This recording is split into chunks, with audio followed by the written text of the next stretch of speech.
Coffee and Cream on Hail Varsity Radio with Andrew Rogers and Damon Benning. Tavares coming out, sends it in a goal. They score! They score! Holy mackerel, they score! Morgan Riley! Mo Riley! The Leafs have won it! Seattle on the near side. Foot race for the puck. Here comes Brookstrand. Up the left side. Walks in. Scores! Oh my! Oliver Bjorkstrand from the left circle. He rings the doorbell and in 2-0. 12:38 to play in the second. Oh, do you like apples? How about them apples? Now Woodford delivers. Line drive. Fair ball. Down the line and left. Gonna roll into the corner. In to score is Outman easily as Chris Taylor delivers a double to left, and the Dodgers take a 3-2 lead. Here's the pitch on the way. Swinging a fly ball deep to right field. Going, and Grandma, get out the right bread and mustard. It is grand salami time. Loose ball into the hands of Martin. He took his time that time. Got it to Lowry, to Duncan. Oh, he was going to step into the three. As he drives, get to the Bam for the throwdown. A Bam sandwich on Sunday afternoon from Bam Adebayo. Curry will bring it up. Curry drives, scores. He's got 50. A 50-point playoff game for Stephen Curry in a Game 7. The best shooter ever to do it, Steph Curry.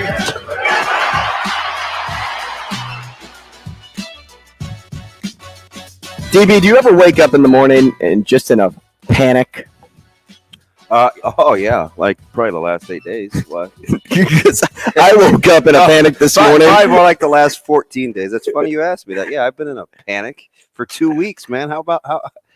I woke up in a panic this morning because I'm like, I'm going to miss the show last night when I went to bed. I'm like, I know I'm going to oversleep.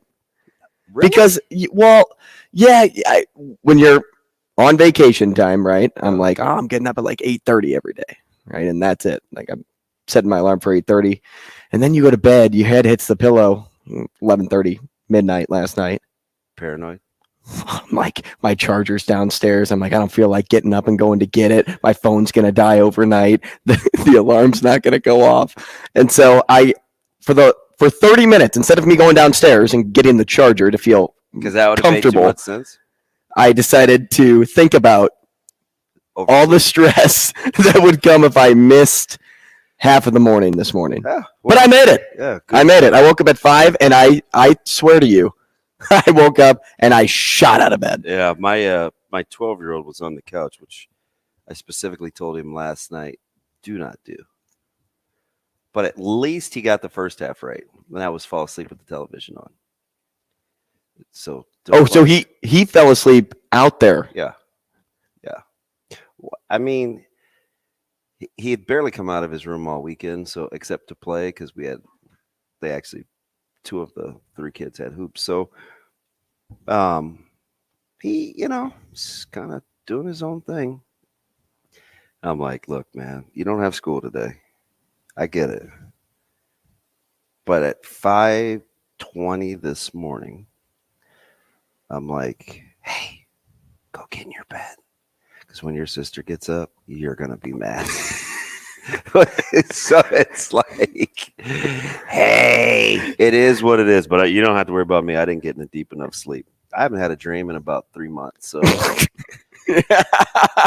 man, I feel like I'm sleeping with my eyes wide open. And it's so much going on trying to catch up. Not catch up, but like you feel like with the sports, you're drinking through a fire hose. Yeah, that's right. That was a struggle for me this weekend. You got the draft, you got the portal, you got the playoffs. I mean, it's Nebraska baseball. I went back and watched the spring game yesterday. Yeah, so the spring game appears to be an illusion. Well, I mean, outside of defensively, like what are your takeaways on offense? I mean, a lot's about to change. Tons. Yeah. So, I mean, hey, it is what it is, though. And we'll get into all of that talk. It's kind of interesting because one was unintentional. 2 were very intentional. Talked a lot about the Kraken and Florida. taking this to 7, and this was a little before Game 5, right?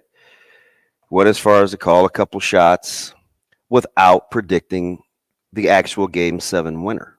So these are going 7. I like. How about the move to go to Sergey? Oh, I know. That was such a power play. Well, was it? You put the gamer in net. So you sit Lyons, who's been great for you. You start him in the series, and you're like, he said it on the broadcast, well, when we need to win a game, Bobrovsky's going to be in there. Yeah. What does that say about the guy that started the first 2 games? Well, when it's 2-0, you look like a genius. Yeah. When it's 2-1 and it goes final, you look really smart. But they only had one. So do you know the Kraken only had one person log more than 26 minutes of ice time altogether? Yeah, in Game 7. Well, it have to be a defenseman. It was a defenseman. While Makar probably netted almost 26. Oh, I was gonna say 24. It seemed like more than that. Well, just because he was on the ice for so long, especially late in the game, you're like, is this dude gonna come off? Well, they had to. I mean, he's multiple shifts, but so those 2 I felt good about, and then casually on Friday, I think it was Friday. Yeah, it was Friday morning, and I wasn't gonna get into it. Like I swear I wasn't gonna get into the whole Casey Thompson thing because I felt like, and I've told this before, Nicholas Allen had a segment probably 6 years ago, 6 years ago, maybe 7, and he said, "Hey, listen, somebody was asking him about Creighton, and he's like, yeah, I don't really want to be an insider. I don't really want to know things that could skew my thought process because if I'm not willing to say what I know out loud and I have a take or something that's can kind of sound out there because I have pre-existing knowledge, but you're going to run the risk of people not receiving that well." So yes and no, right? I'm like, golly, like I try, but sometimes you just have conversations. And you balance it well. So, sometimes you just have conversations, and you feel like you have some good insight. So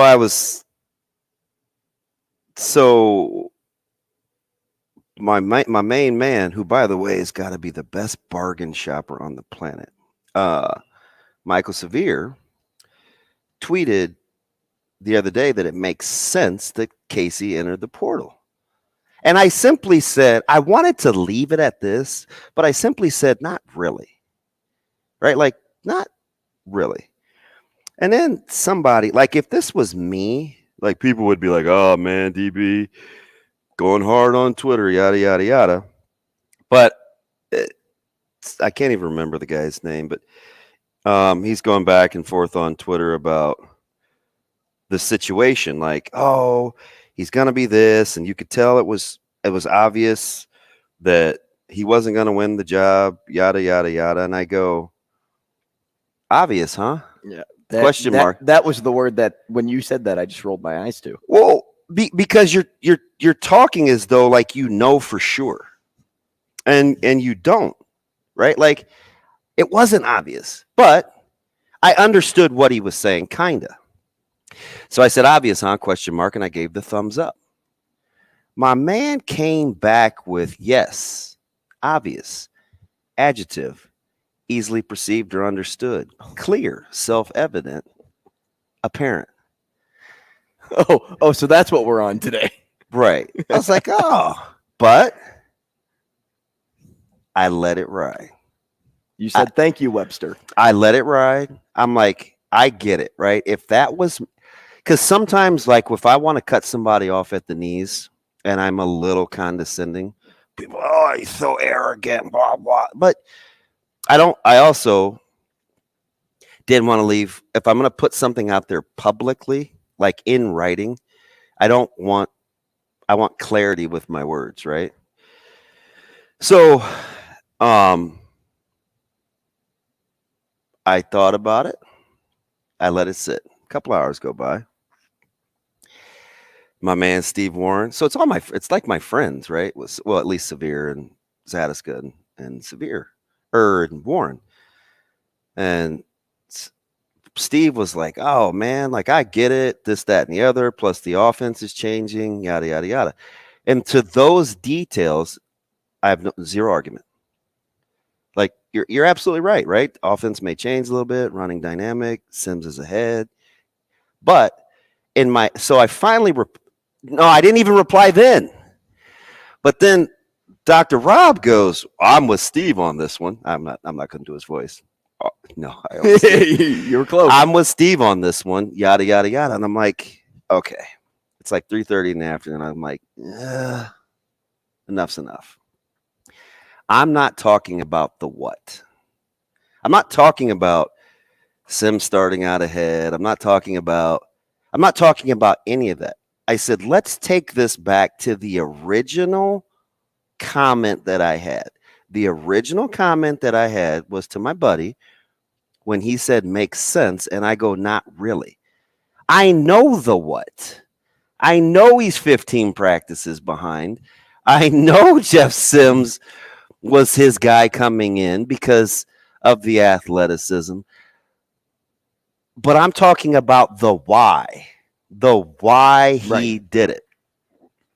So just casually during my explanation, I said, so you mean to tell me it makes more sense to go to Auburn, where you just played 3 quarterbacks in the spring game, than it does to be like an ankle injury away and an offense where the quarterback is going to be in harm's way, and there hasn't been a starting quarterback at Nebraska to play every snap in the season as a starter since Tommy Armstrong? That's what you guys are trying to tell me? But I didn't go there. I just simply said that, right? And a couple guys were like, man, this is kind of a cool tweet thread. I was like, yes, when you have mutual respect for people, you can have these kinds of conversations. And lo and behold, where does the rumors leak that Casey Thompson has been spending time? In Auburn. Tiger country. War Eagles. Right? So I say all that to say social media, much like the portal, giveth and it taketh away. Like there's a lot going on with the portal. And I didn't tease it, but I said it because I was talking last week and I said it feels like with the portal. And Logan Smothers was my catalyst. So I was talking to Sam McKewon. I said, it feels like at Nebraska, guys don't really want to leave. I think they like the situation for the most part. And I could see it being an open door where it just kind of swings both ways, unless a guy has just been a grade A turd and he's not going to play. Right? So like the Jaleel Martins, the Logan Smothers, the Casey Thompsons, the AJ Allens. Now AJ will be interesting. But I could see that door swinging both ways because I think I get a good feel on how the conversations are going, right? And I know that there's a couple guys that aren't on scholarship that he's got to find scholarships for, so the numbers are still a little – they're not accurate as much as they will be because I still don't know who's going to take like just going to school either and getting off scholarship, so they still got a little work to do, but – I mean, you still have to do something with like the Bullocks and the Borkachers of the world. And I know that there were guys that were going to leave originally that stuck the spring out just to kind of see. And they got a good vibe. Right. So I don't know like what doors are open or what doors are closed. I just know it's not really what we think when we panic over the portal. Yeah. You know, with Casey, at first I was like, whoa, this is something. And then as I got to thinking about it, as I sat on the information a little bit longer and just kind of monitored social media and really reflected on what people were saying, it was an uphill battle from the very beginning with that guy. Mm-hmm. I mean, you ran that risk when you hired Matt Rule. Like, people didn't know if he was staying until they saw him show up for Rule's introductory press conference, and then they had those meetings in the office, and then, okay, great, Casey Thompson staying. People felt good in Nebraska, but I say all that to say Jeff Sims emerged as the likely starter this spring. I mean, he was, as you said, Rule's guy. Casey, I wonder if he didn't see himself fitting in the mix at all. And I thought about that because I was like, he's a graduate transfer. Maybe he didn't want to compete for a job and potentially not get the job in his final season somewhere. So where the Auburn rumors come about, I was kind of surprised with all of that, but I didn't think, if I'm Casey, I'm playing my last year, I want to play. I don't want to sit. And if I wait all the way until the start of a football season as I'm trying to compete for the job, and then all of a sudden it gets to Jeff Sims and he's taking the first snap, and now it's too late to go anywhere else. So he's probably trying to get ahead of that so he can find a spot to where he knows he's going to be the starter. I don't think it's about, hey, it's a lack of competition inside him. I think if it were me, I want to play. So I'm going to make it easy on myself. I'm going to go somewhere where I know I can play. So yes and no. Yes to the scenario. And now this is no pre-existing knowledge except for deductive clues. So don't feel like I'm boxing you in and then I'm going to like whack both kneecaps, right? I'm going to go all Tony from The Sopranos, which, by the way, is probably the one old series that I am going to go back and watch. The only one? I think. So The Wire is in the hunt, and so is Game of Thrones. I'm not going to do Breaking Bad, and I'm not going to do Better Call Saul. Getting too serious. I'm not doing Succession. Breaking Bad was kind of like my Dexter. I watch it once. Oh, Dexter was fantastic. Good on you. But it was just watch it once. Yeah. So anyway, part of it is, and I'm certainly not going to whack Casey, but I do think it's important to understand his personality. Because I've said this a ton for 2 years just watching him. He is OCD. He makes Robert McCall from The Equalizer look loosey-goosey. Not to be confused with Grayson McCall, quarterback at Coastal Carolina. Formerly of Coastal. He makes him look loosey-goosey. Like, Casey is the type of person that is so polished and so well prepared. You have to, and I've said this for 2 years, you have to tell him to go home. Hey, Casey, you're doing too much. Slow down the workouts, right? I see the weighted vest. I know you're throwing the medicine ball. It's like 2 hours before practice. Like, even his interviews and what he says seem scripted, right? He always says the right things. And so with that, I think there's a very, very, very fine line. And I think this is important between competitiveness and obsession. And you can cross over. Coach Rule told me about this book one time. I think it's is it the continuum? It's the continuum of competition, something like that. And there are these stages. And it just got me thinking over you know how that has a tendency to do. When things bleed over into like you're just obsessed, I don't know how healthy that is.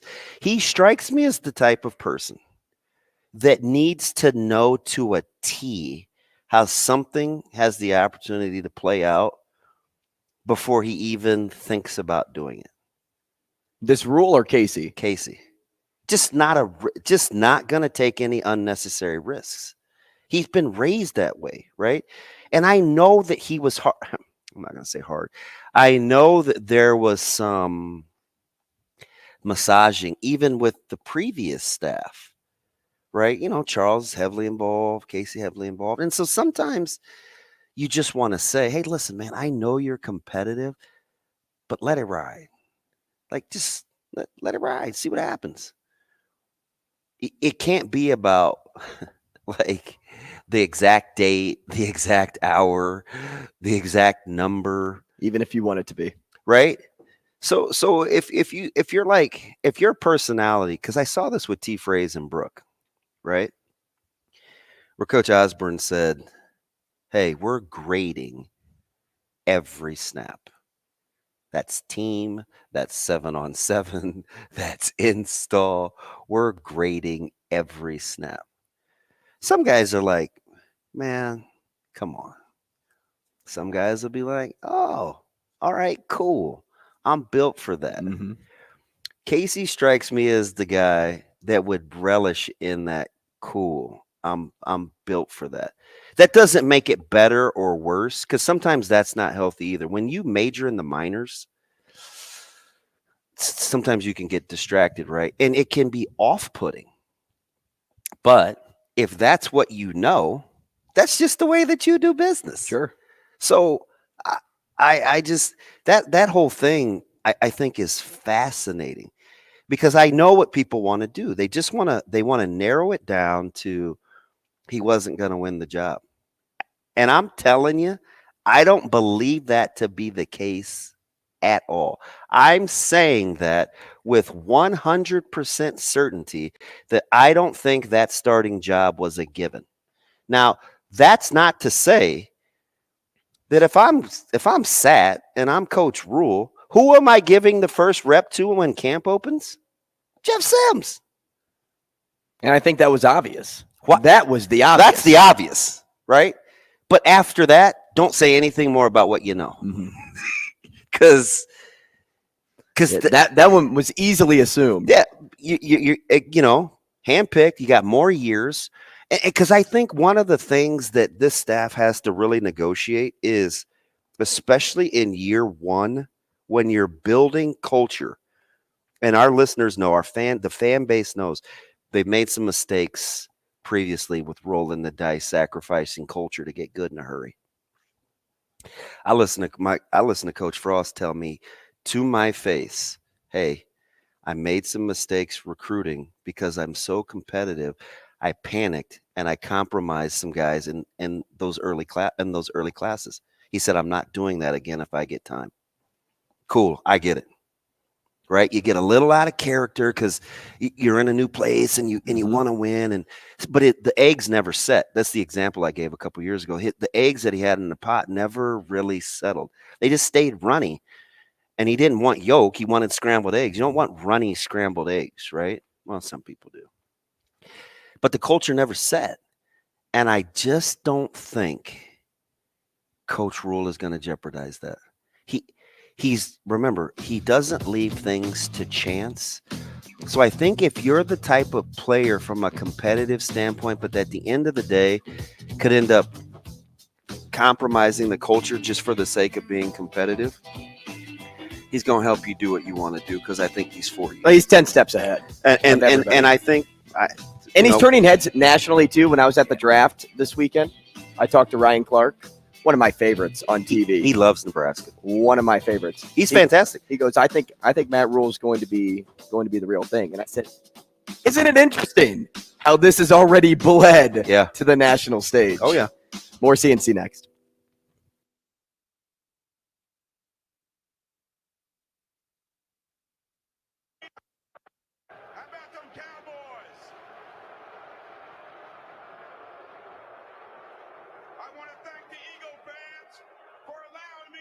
Career in the NFL.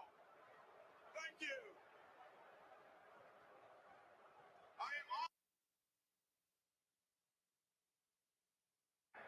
Of course. Thank you. As an undrafted free agent, I'm honored to be here in Kansas City for the 2023 NFL Draft. Of course, I come to you as a former Dallas Cowboy, but I also want to honor the legacy of the Kansas City Chiefs and some of its great players, like the great Otis Taylor and our original owner, Lamar Hunt. But I'm here to represent the 5-time world champion Dallas Cowboys. Yes, true. And its Hall of Fame owner, Jerry Jones. Yes. Gene Jones and the Jones family. Head coach Mike McCarthy and Cowboy Nation. With the 58th pick Yes. in the 2023 NFL Draft, the 5-time world champion Dallas Cowboys select Luke Schoonmaker, tight end from Michigan. Hut, hut, hut, hut. Thank you.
Murray left side three. He got it.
Coffee and Cream with Rogers and Benning on Hail Varsity Radio.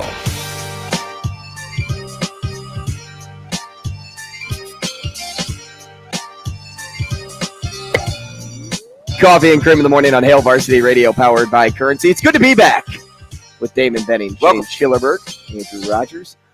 You know, I had a pretty crazy traveling story. I know you got several that I wanted to bring up. And the first one, gosh, when we left, so we left Omaha and I got a flat tire 25 minutes outside the city. I don't know if you saw my missed call on, was it Wednesday? Was that my last day that week? Yeah. I called you because I was trying to get in touch with Darcy over at Dingman's Collision Center. I thought, hey, maybe, just maybe, they'd be open right before 6 o'clock, change my tires so I can get back on the road. Dingman's wasn't open, but she did put me in touch with somebody that was open. And so I call them, and they're like, well, we don't have any tires here, but if you go across the street, they should be able to help you out. They close at 6. Oh, that's cool. Somebody else deferring business? Yeah, well, this wasn't the Darcy recommendation was the first guy. The second guy was a random recommendation. That random recommendation would never recommend that person, that company at all. They could not have been more rude when I called them. They essentially said, we close in 15 minutes. Oh, no, it was 30 minutes. We close in 30 minutes. We're not going to change your tire. And I'm like, okay, cool. Like, still open.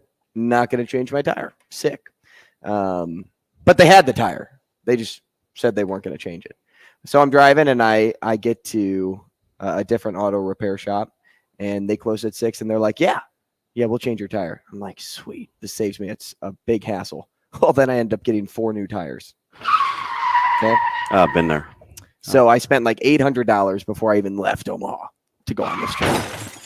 We get to Kansas City, and the weather is crap.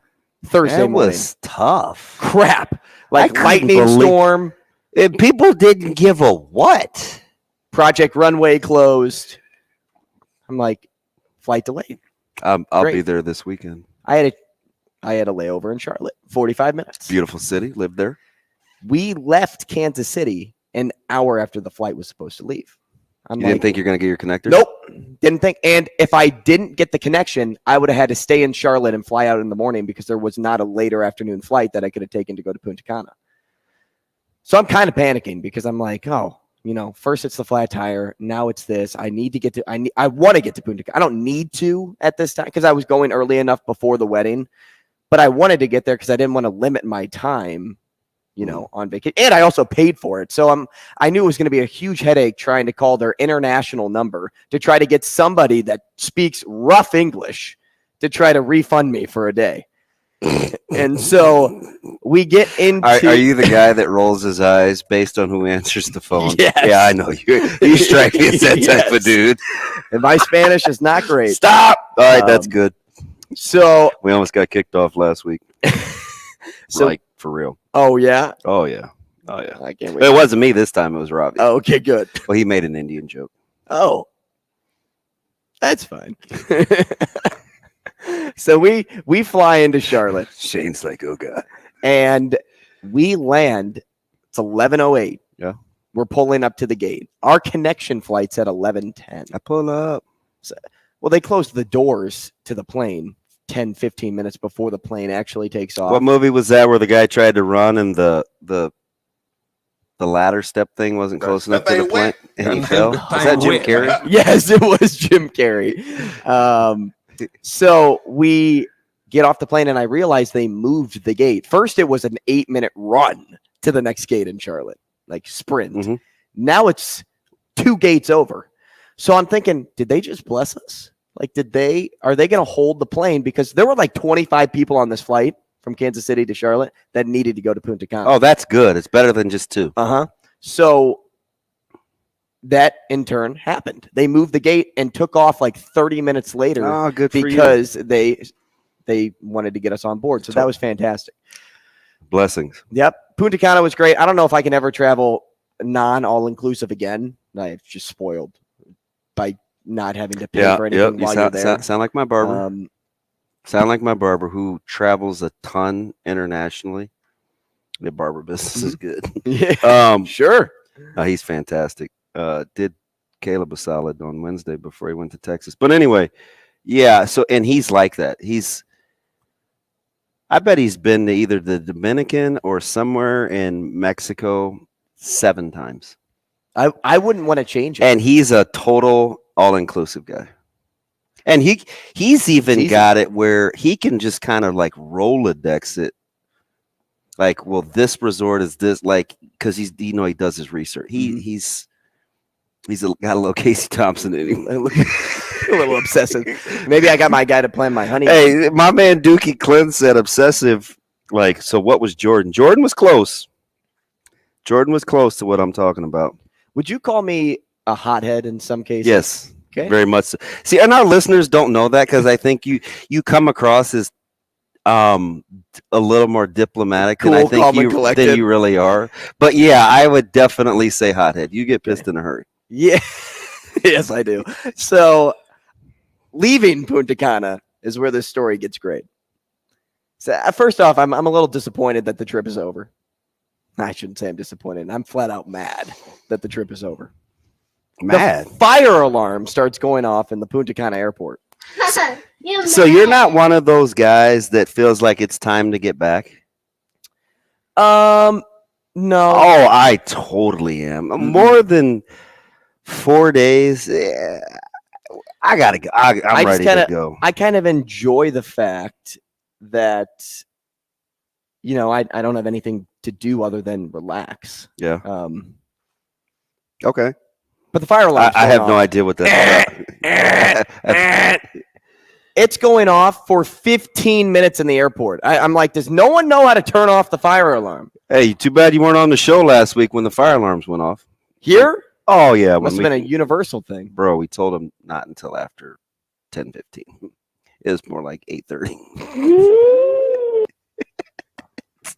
They made a mistake. So Ashley is afraid of flying, petrified of flying. Dude, get her a sedative.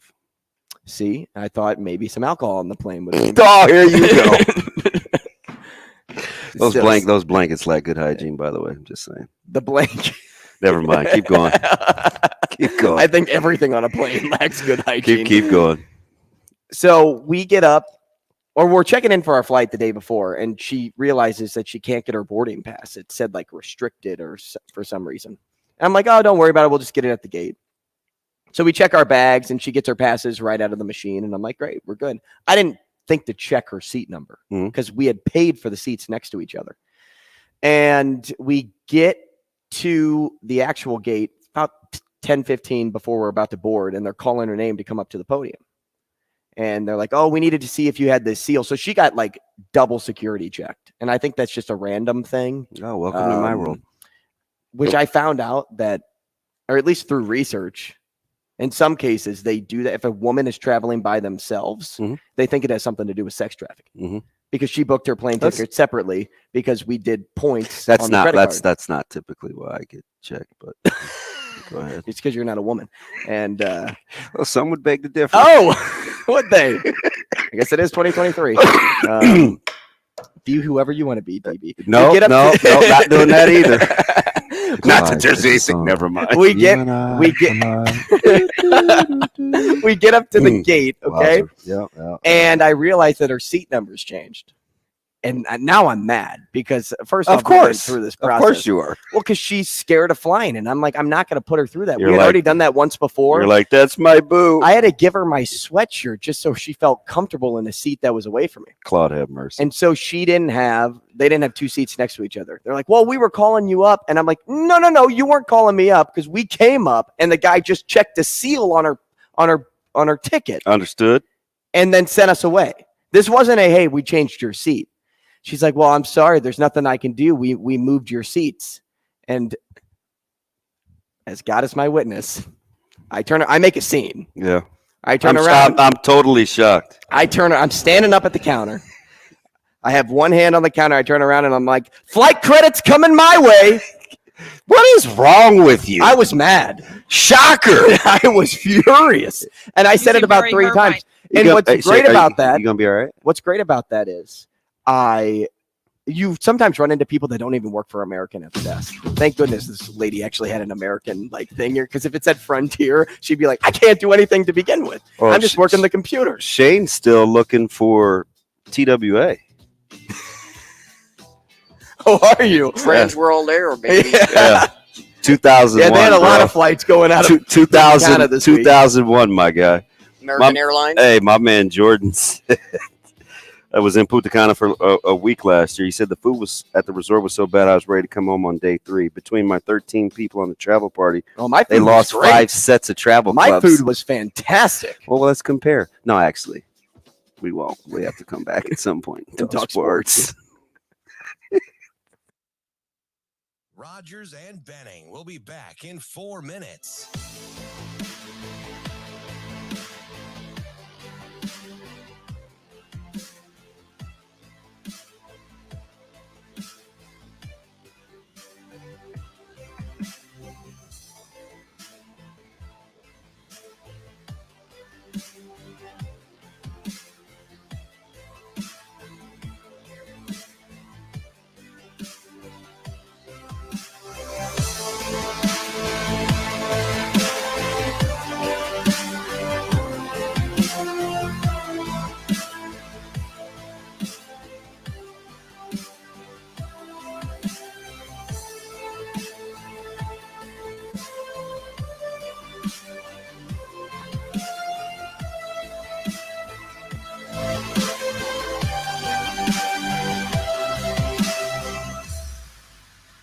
Rogers and Benning will be back in 3 minutes.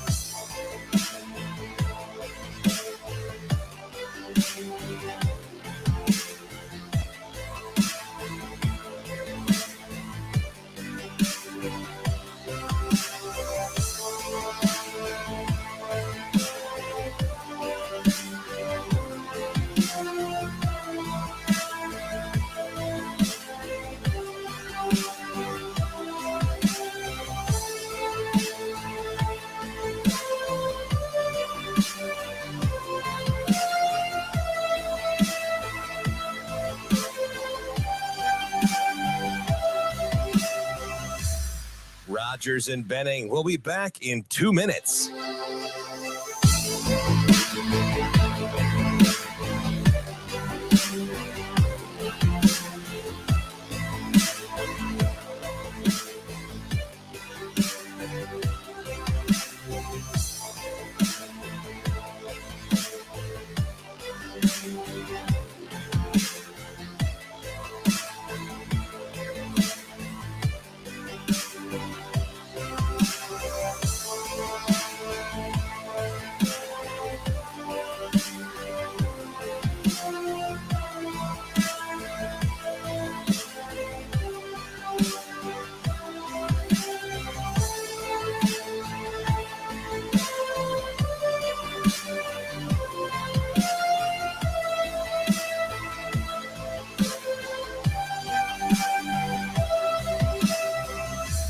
Rogers and Benning will be back in 1 minute.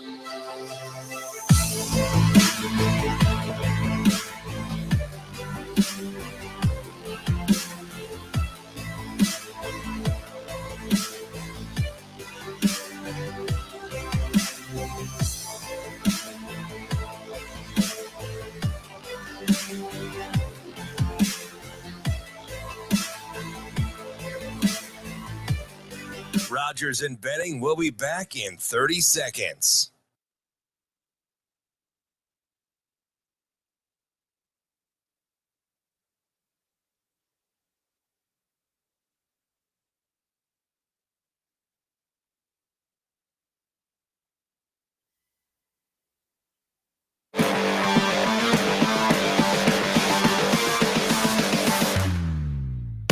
Coffee and Cream with Rogers and Benning on Hail Varsity Radio. Denver pushes right to left. Jokic runs the floor and dunks right in front of Kevin Durant. Nikola Jokic, 11 points, 14 rebounds. Denver blowing out the Suns here in the second quarter. Now, as we hop on a different airplane and get back to sports. Stick to sports. Oh, I thought we were going to say it again. What's wrong with you? Hey, my buddy over the weekend thinks Denver's the real deal. He says they're the team that's going to win the entire thing. The Nugs? Yeah. Do you agree with that? No. I would make them. No. I would make them the fave in the West, though. And who was it that we talked to? Fave in the West. I don't know about that. Well, as opposed to who? Yeah, I'd take the Lakers or the Warriors. Not a chance. Oh, yeah. Do you not watch Golden State? I watch them plenty. Do you not watch the Fakers? I've already reconciled there's not a chance anybody with a pulse that has any sort of sense would take Golden State give me the dog. or the Fakers give me the dog. over the Nuggets. Maybe or the Suns. What if the Nuggets don't move on? Or the Suns. Those are the top. That big storyline guy, it's going to play out like this. Bro. KD's going to come back out. Mm-hmm. The Suns are going to win this series. Okay. That's fine. The Western Conference representative is in Golden State against KD. The Western Conference representative is playing in the Phoenix-Denver series. You got a 50% chance of being right. Oh, they just are. But I'm much like my NHL predictions. This is like Ashley predicting what kids have you not seen boy or girl? Well, it's going to be a boy. Oh, yeah, you got 50% chance. Have you not seen enough of the predictions working together? Oh, you're hot. Trust me. You're hot. The representative in from predictions. The West, it's okay. Shane Ooh. We were for sure getting kicked off with that one. Shane, I almost went there instinctively, man. I wasn't going to give you up.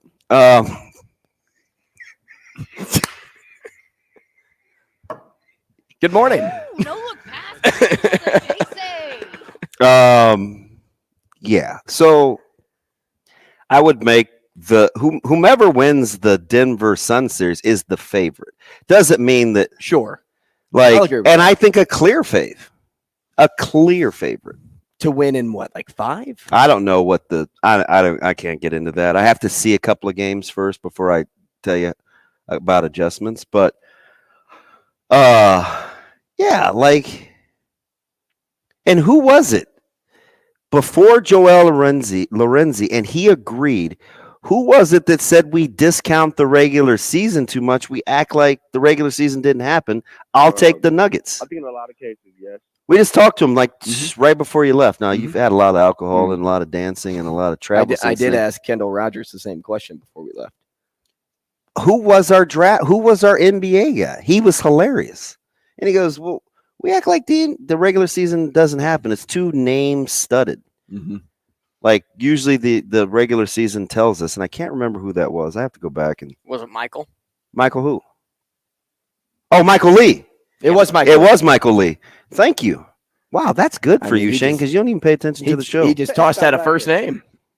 Yeah, it was Mr. Lee. Like he did, because I asked him about Golden State, and I asked if he would forgive their away record, and he said, "Oh, we know who they are." Yeah, we know who they are. By the way, though, although I will, if I can butt in, and you absolutely, I'm gonna touch on your Lakers here. You know, maybe Golden State doesn't have what it takes to shut down Jokic. But AD is playing some hell of basketball right now. So we've been saying this, though. I hate watching the grimaces and the limping and the frowning because quietly you've put together a heck of a run. So stop with the theatrics. You're defending. Mm-hmm. You won a game in which you had only had like 5 points at the half and 4 of them were from the foul line. Like, you're doing the darn thing. Just save the drama for your. And he can shut down Jokic. He can shut down Jokic. I don't know if GSW has an answer for him, which they probably don't. Is there recency bias, though, Uncle? No. But you plug in your nose like Ashley when she jumps in the water? No, I had to blow my ears. So, it's like you're still on an airplane. I need some rest. Stress level is high. Listen. Is it recency bias with now all the top 5 talk for Curry? Because he sure did vault like 6 spots after yesterday's performance. Everybody's penciling Curry for top 5, and I'm not here to fight or debate or die on that hill. But what happened he just showed you who he had been. Mm-hmm. Now all of a sudden you guys are cool with putting him in the top 5? Yeah, he's always been there. No, he hasn't. No big deal. Not a chance. The national pundits did not give Curry his due, seemingly until yesterday.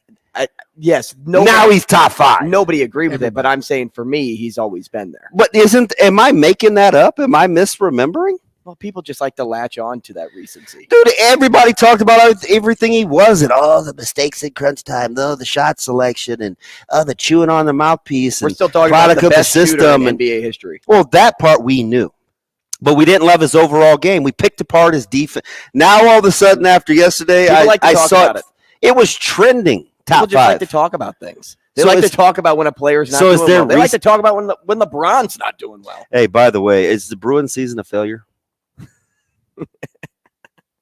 Did you get that promotion? How in that? My name's not Eric. Oh, sorry. Stop it. Was that a failure? The Bruins? Yeah. Nobody can do that. That was the best regular season in NHL history. Absolutely. And they will go down in history as that. It absolutely is. I don't agree with the hot take that I saw by our next guest on social media when he said the series may be too long if that team doesn't move Sam on. has a lot of hot takes. He's not I afraid. loved it because I knew for a fact people were going to grill it. He knew that too when he tweeted it, but the quote tweet numbers that just kept running up were amazing. Sure. They were amazing. No, it wasn't a failure, but I'll tell you this. I will say this and leave it at this. Keep in mind, we swept the Cardinals. The Bruins only lost 3 games in a row one time this year, and they followed it up with a win. Just because they didn't get that opportunity after losing 3 games in a row doesn't mean that, hey, the best team should only have to play a series of 5. Like if we are going to change the first round because of what happened next year, we're not changing this to a best 2 out of 3. Or best we were in agreement, right, that the Lord Stanley's Cup wouldn't go their way. Is the hardest to win of the team sports. Absolutely. Okay. Because hockey is brutal. Well, first off, it's a bruising sport. But 2, you have so many talented players on all these teams that anything can. Good goaltending goes a long way. We saw that with Grubauer. And Grubauer's awful. Hey, listen. He's been horrible. Listen. But hockey's the one sport where stats can absolutely lie.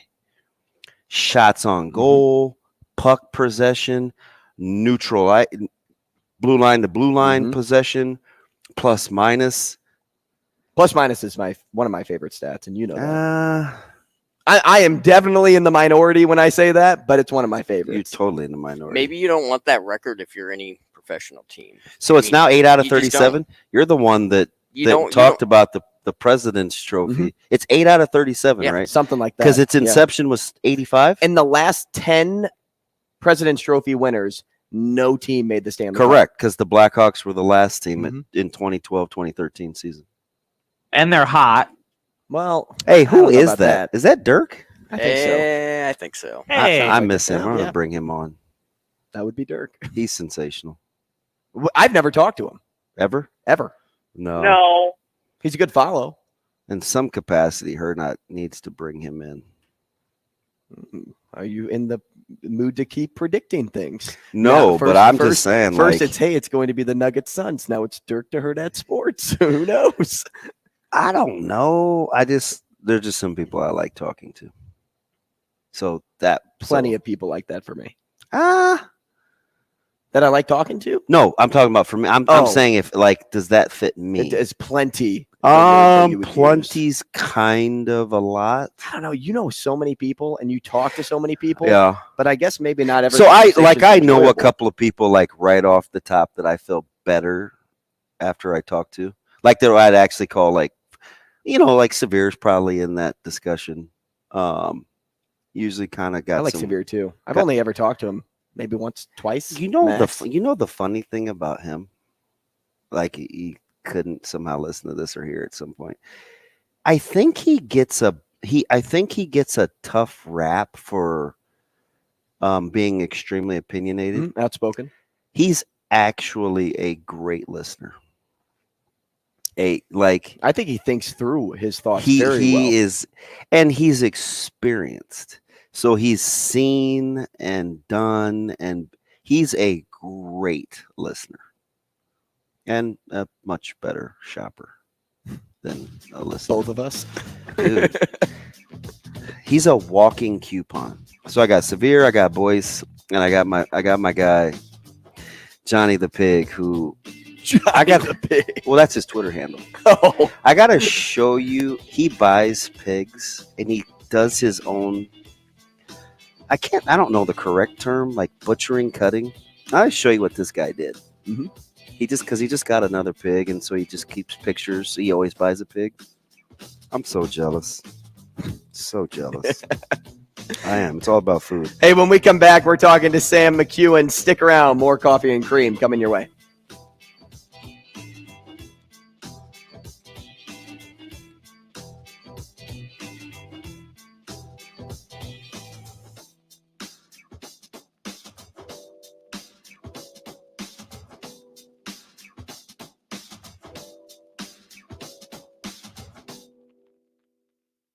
Rogers and Benning will be back in 4 minutes.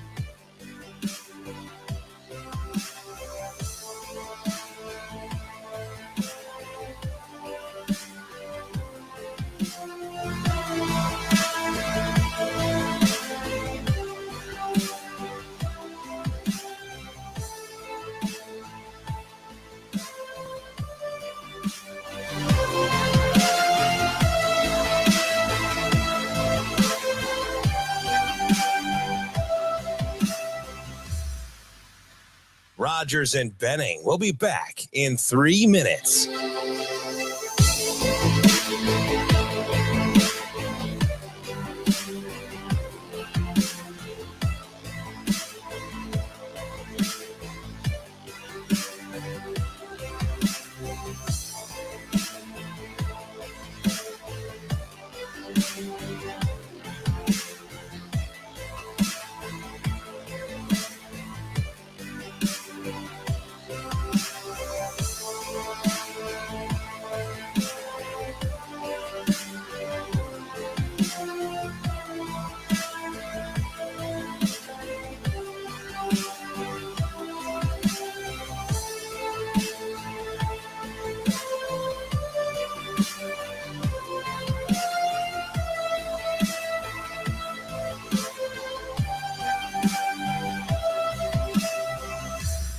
Rogers and Benning will be back in 2 minutes.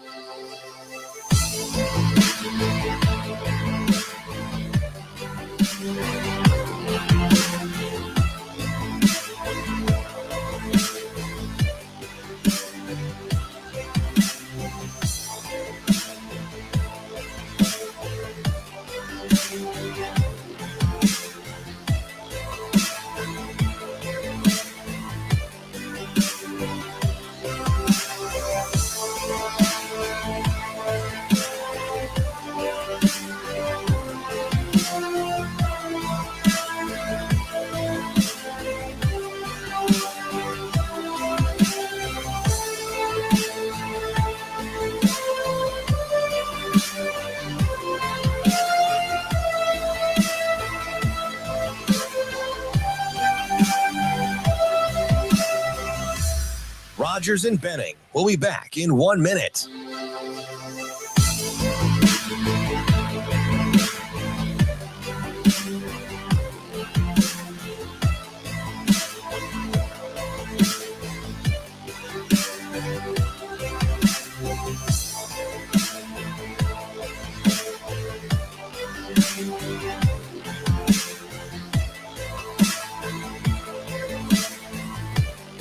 Rogers and Benning will be back in 30 seconds.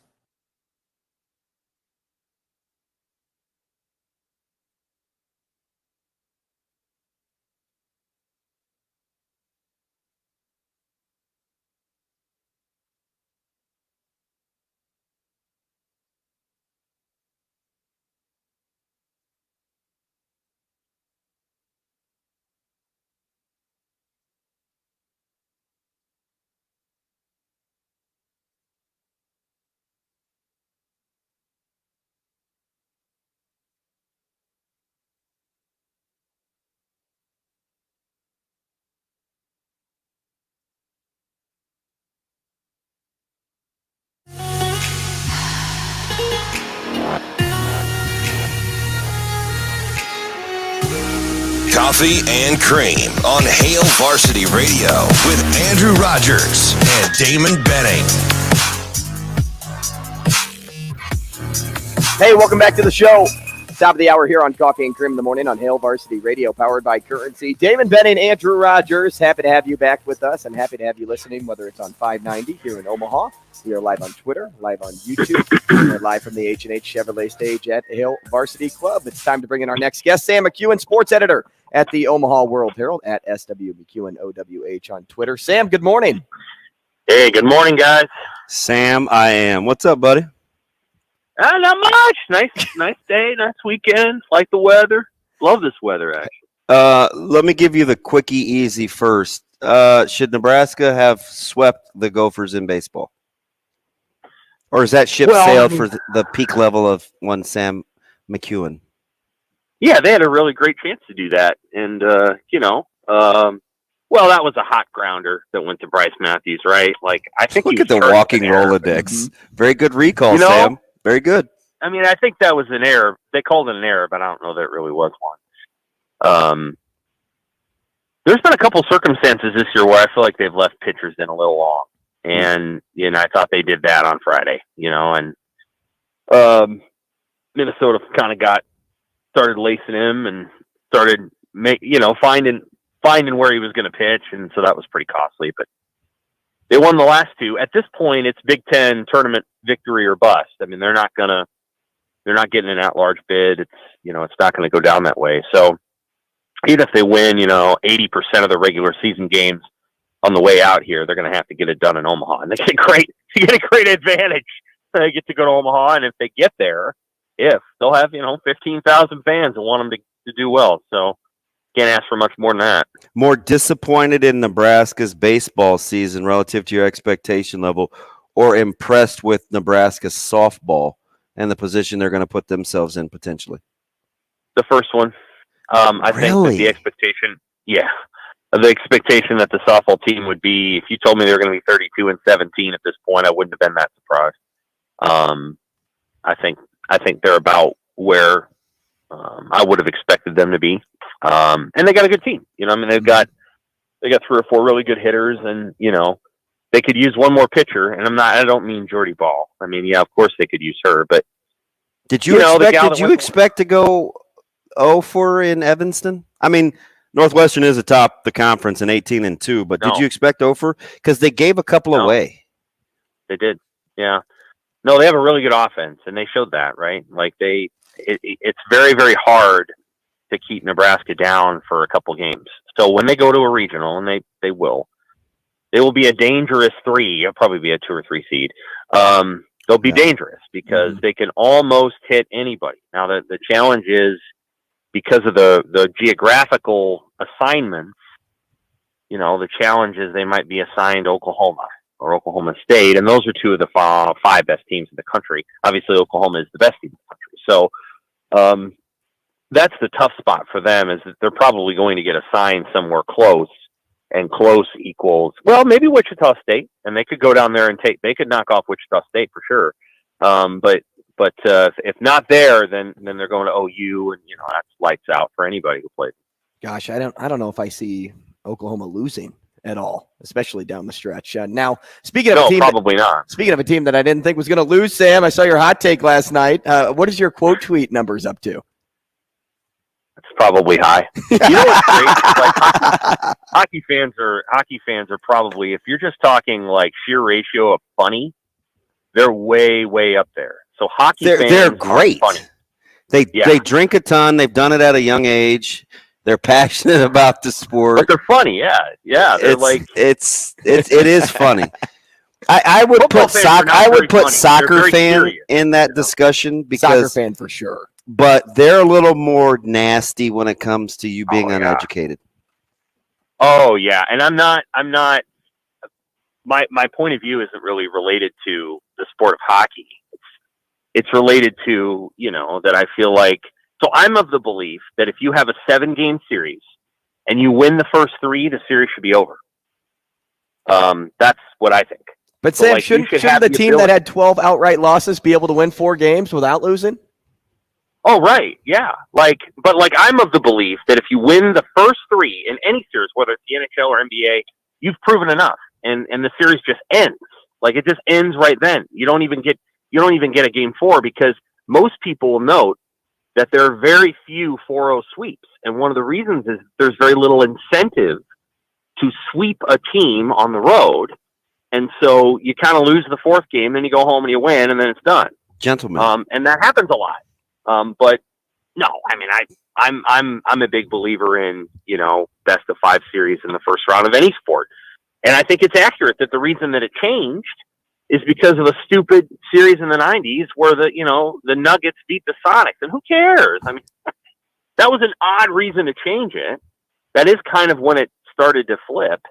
Well, how about home and away games with 2-3-2 and stuff like that? Or remember it was 2-2, 1-1-1. Like, the format matters too, though, Sam. I think the hard line stance that 5 is better than 7 to get a true outcome is kind of weird. Well, it's just for the first round. And on top of that, I would give much greater advantage to the regular season champions in playoff in tournaments than I would. The truest advantage, right, is in football. It's that you basically you don't have to leave home if you're the best team on the respective sides. You don't have to leave home. And so that's the truest home field advantage. There's really no particular advantage in winning 23 more games than your first round opponent if you have to beat them 4 times, because there just isn't that much of an advantage. And I get the theory of the shorter the series is, the more variability. I understand it. I don't know that it's going to be increasingly true. I think sometimes what has begun to happen is athletes get ahead. I've seen this in sports too, and just in individual games. I think fatigue sets in. I think we've beaten this team. We're better than this team. It's time to move on. But Sam, so I know you say football, but 5 wildcard teams have won the Super Bowl since 1997.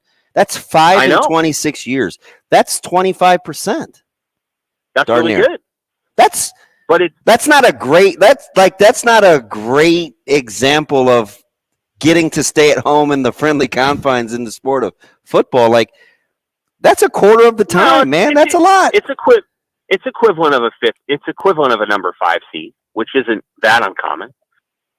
Or the equivalent, and it's not necessarily the equivalent, because you have to remember that sometimes the records, a team can be 10-6 and be a wild card. But all that said, I wouldn't disagree that football has quite a bit of variability. The Giants obviously won twice as wild card, and the Giants won because they had a great pass rush, and the Giants won because they, on the right day, with the right weather, there wasn't a lot Brett Favre could do one year, and on the right day, they were able to beat Tom Brady, for one game, and all those things. Yeah, I mean, I don't have as much of an issue with the variability of a single game event. You can't play 7 football games. Although I like how you low key left out the Steelers as your example, man. 2005 was a great year, Sam. It's a great year. Well, it was 2 years before they were 15-1 and they lost in the AFC title. Why are you bringing up facts? So, yeah.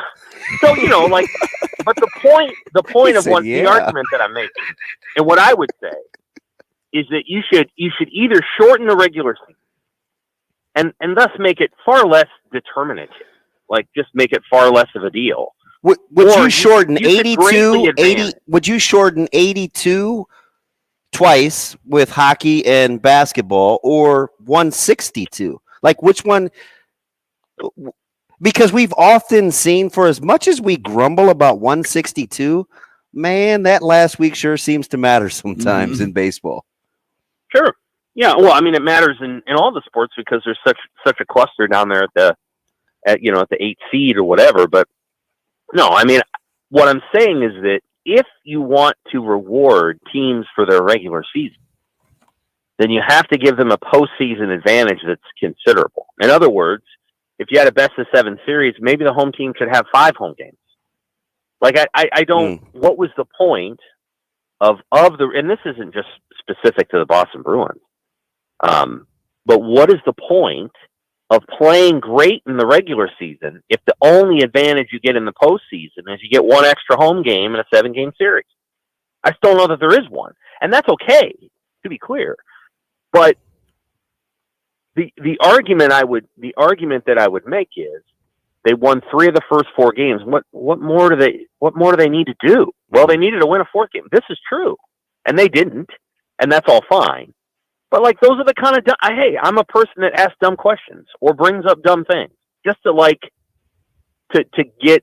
examine the value or the way that people go about it. People say, well, there's nothing like playoff hockey, and it's different than anything else. Well, then don't have all the games of the regular season. You know, if you don't need it, let's just have 6 rounds of playoff hockey. More people would watch it, and it'd be more exciting. You know, and so I'm always thinking about those things versus, well, you know, what does a given professional sports team need to stay whole financially and all those other things? I mean, we know why they have 82 games in the NBA. It's for money. It's not because it's you know, a pure format of competition. You know, so anyway, that's a long rant for obviously, and I knew it was going to be I said it was going to be a hot take, sure to arouse anger. And then, you know, people got angry and they're like, how could you say that? Well, I said on the front end, you weren't going to like what I had to say. Yeah, you did. I'm sorry. Hey, the only team that won't be selling a whole bunch of tickets is probably Florida. I mean, that team can hardly sell out their arena. Oh, they'll be fine. I mean, give me the Leafs, but still. I got some great responses. That was so much fun. And I wasn't doing it to be a troll either. Hey, what was your best one? Hey, that's why I call you Teflon Sam. It was those responses were terrific. Like the responses I got when I tweeted out the thing about Scott Frost and I don't know if it was pukes or throw ups or whatever he said. I did not like those 2 days because, you know, the level of like vitriol. Oh my, you know, that the anger, and I'm like, hey man, I didn't have anything to do with it. I was just retweeting it, you know. I was just saying what he said. I had my phone just buzzed for 2 days. This the thing last night. A, it was my dumb thing that I said, and B, the humor level was off the charts. And people thought I was a Boston fan, which I'm not. And it was great. Hockey fans are great. Hey, Sam, I was watching the spring game last night because I was on vacation and just got back. And so I wanted to try to catch up with a few things. And, you know, one thing that I really paid a lot of attention to was the 3-3-5. And so I wanted to ask you this. With Coach Rule's defensive successes at all his college football stops and the implementation of the 3-3-5 you witnessed during the spring game, what about that brings you to believe defense could also be the way of success for Matt Rule at Nebraska? Well, that's been the trademark of his really everywhere he's gone. I mean, his offenses have been okay.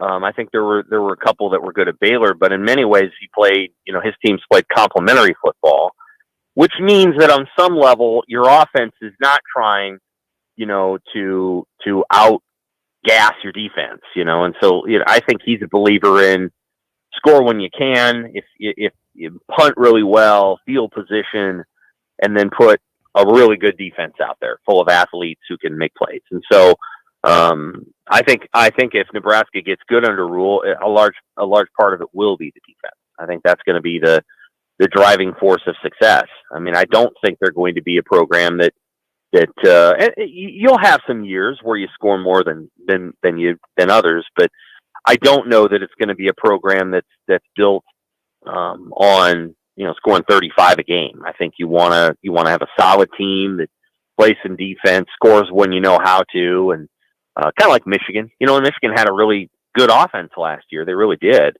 But I wouldn't have described Michigan as a team that was driven by, a high-flying offense. I would have described Ohio State that way. And when the two teams played, you saw what happened. Sam, let me ask you something. To the good, like because they're highly sought after, or maybe, hey, you know what? This isn't going the way that we thought. Of the staff that intrigues you, Who would you predict would have the shortest tenure in Lincoln? To the good. Oh, I like that. It could to be the good. Sure. It could be for the good, which is a Knighton, a White, somebody like that, or to the bad. Maybe we need to go in a different direction. I think there's a really nice opportunity for Tony if they have 2 really good years here to position himself to be a head coach. I think if he had wanted to just stay really comfortable as a coordinator, he could have done that at Syracuse for many years. I know that Dino Babers is a little bit on the hot seat. Like if Syracuse were to go 3-9 this year, I don't know that he'd keep his job. But how about Babers asking him to come back and say goodbye to the players? Yeah, that's pretty telling. That tells you. That's pretty telling. It is. So I think Tony White making that move isn't really based on. Well, I don't know if Nebraska will be better than Syracuse next year, to be honest with you. But this is an opportunity to go learn under somebody who's been a head coach in the last, at 3 different spots. Stop. Go ahead. Stop. He's going to ask you about why you don't know if Nebraska's going to have a better season than Syracuse. Yeah. Is this the 5-game series thing? No. Who would win between Nebraska and Syracuse tomorrow, Sam? Nebraska. That's all you need to know. The season is kind of irrelevant. Fair enough, I guess.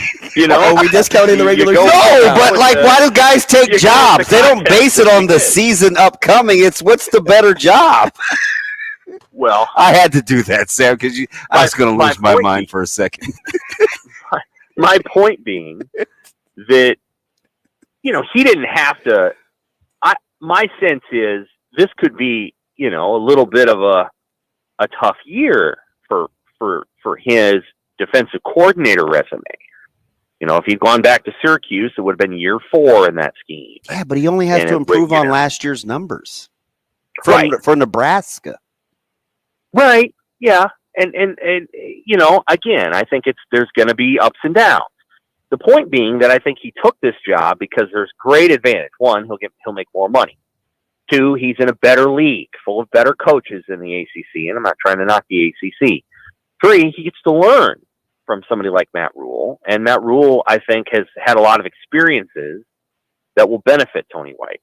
And so if you were going to ask me, well, who could be out of here in 3 years in a positive way, I think I would think of him, as a potential head coaching candidate. And then you think about, okay, well then who could go from position coach to coordinator, or who could go from position coach here to position coach in the NFL? You would mention Terrence Knighton, who could go and become a coordinator. Well, McGuire probably is not far, he's probably going to pretty quickly move in the play caller direction. I don't know if he's going to do that in the next 3 years, but wouldn't that be something? Nobody's afraid to hire young play callers. No one, they'll do it. So those are probably the names that come right to the top of the list for me. I think Evan Cooper has been paid in a way that he will likely stay for a while. And by that, I mean 2 or 3 years. I would say that they're the closest outside of Coach Campbell to Coach Rule, right? Sure. I mean, relationship, on a personal level. Yeah. I understand that. And he's paid in a way is commensurate to, hey man, we want you to stick around. He's got a good salary, which means what you're trying to do when you do that is you're like, listen, I don't want you to go be a coordinator at a group of 5 school. I don't want you to go and make $300,000 or $400,000 over here. I want you to stay here because the money's going to be really good. And if you're going to leave, you need to leave for a job that's like a coordinator job within the Power 5 ranks. And that may take a couple of years. So Tony White would be the one that I would see as the fastest on the positive. Matt Rule does have a history of, assessing coaching hires quickly and saying, you know what, this isn't going to work. I don't know who that would be on the staff at this time. I think they have actually a relatively rule-friendly staff. I think most of the guys there are, really, really with him and for him and all the rest. All right, Sam, going back to what you were saying with Syracuse, Nebraska season outcomes. And we kind of hit this a lot, but I'm going to ask you again now that, you've seen spring, you've seen the spring game. And plus, the metrics have come out, the analytics have come out to show that Nebraska is not favored to have a winning season. But do you think those numbers are right on point, or would you swing the pendulum more in a winning or losing direction now that you've been able to see the spring? I think it's 6-6 is in there, and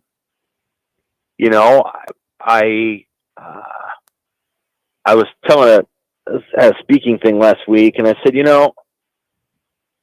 if you look at last year's team, which wasn't bereft of talent and kept playing hard, relatively hard, you can look at that team and go, this team probably should have won 2 more games. And you can pick certainly the Northwestern game, if they could have redone that, I'm sure they would have won it. And then maybe, Georgia Southern or Wisconsin. And I said, this team probably is not that far off in terms of the players in the program. They might have a little bit more speed, but they're young.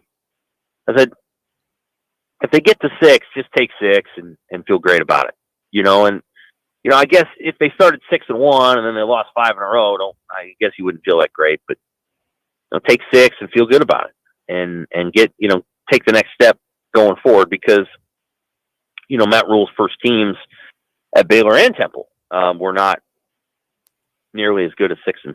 So I think that would be a good place to start. And yeah, the analytics are such that, it takes into account the teams you play. The analytics like Wisconsin this year. They like Nebraska last year. Mm-hmm. ESPN's analytics like Wisconsin. I don't really like Wisconsin that much. I think they're going to struggle. I do but we'll not. See. I just don't know if I feel comfortable about them right now. A lot of people don't. I'm telling you. But I think the identity change is going to be hard for them. I think I don't think it's like you think, man. Malusi and Allen are. I don't know, man. Remember, Longo's had 2,000-yard rushers before on the same team. Don't sleep, man. Don't kid yourself. We'll see. I'll be curious to see how it goes. I wouldn't pick them to be the favorites. I would probably pick Iowa, or Minnesota. Minnesota. Some of it with Iowa. That one's a shock. Iowa lost some good players as not more than Minnesota. No, they didn't. That's true. Relative to how they play. Like, I don't know. Yeah. But Iowa got a good quarterback, and I do think he's a good player. I think he'll help them. Sam, I hate that this is such a short segment, even though it's like the best 30 minutes of the week. I stay, Sam. Can you stay? Carry it over. We wasted 7 minutes on the Boston Bruins. Sam, I can take as good as I get. It's fine. Thanks, Sam. I wasted many minutes of my life last night on the Boston Bruins. Anyway. Sam, you got to give me 10 more minutes. Can you give us 10 more minutes? Am I going on break now? Yeah. Yes. Yeah, I can give you 10 more. Go ahead. Okay. Sam's such a sigh of relief. Another unbelievable segment. It's got to be your best day in sports, though, Sam, of the week with us, right? I mean, you can say that loud. I love coffee and cream. I love coffee. Sam's like, no, I just love coffee. my Monday is not the best day of my week, but this is a good day. All right, Sam. We'll call it's a good part of the day. Stay on hold. We'll bring you right back. All right. Sam McKewon again on CNC.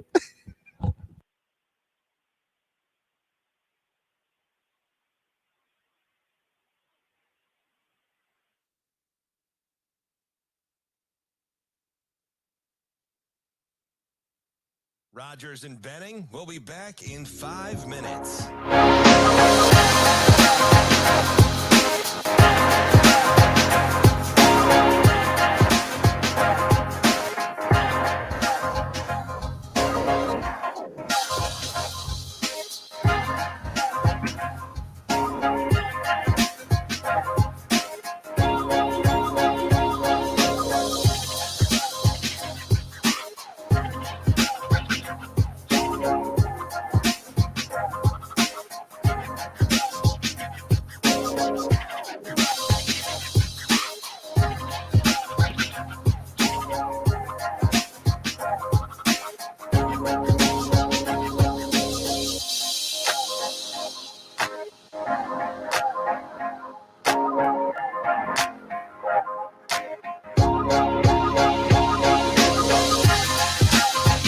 Rogers and Benning will be back in 4 minutes.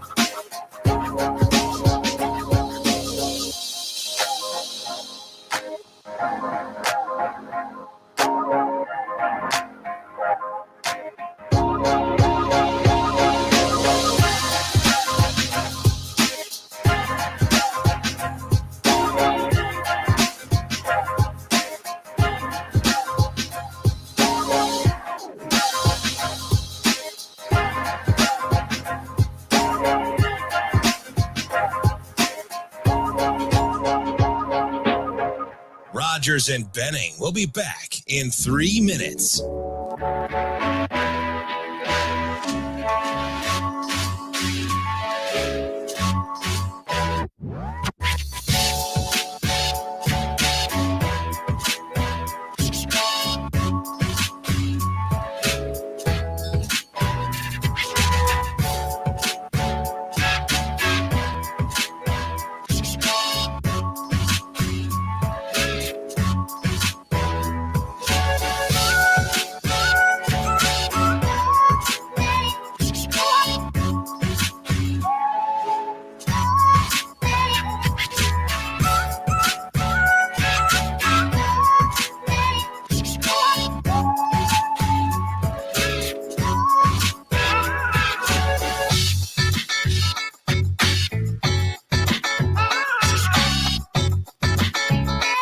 Rogers and Benning will be back in 2 minutes.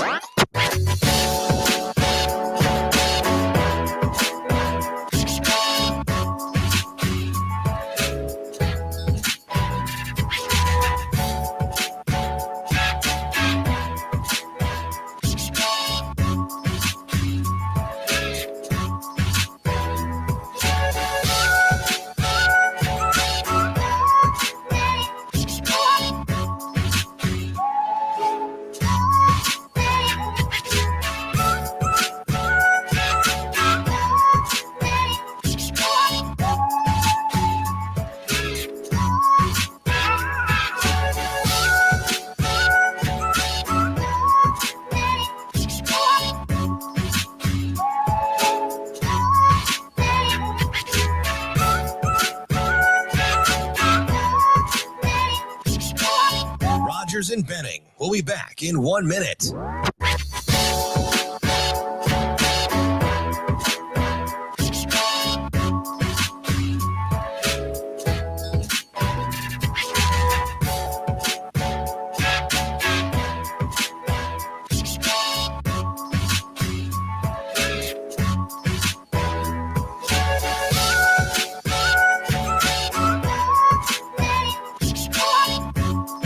Rogers and Benning will be back in 30 seconds.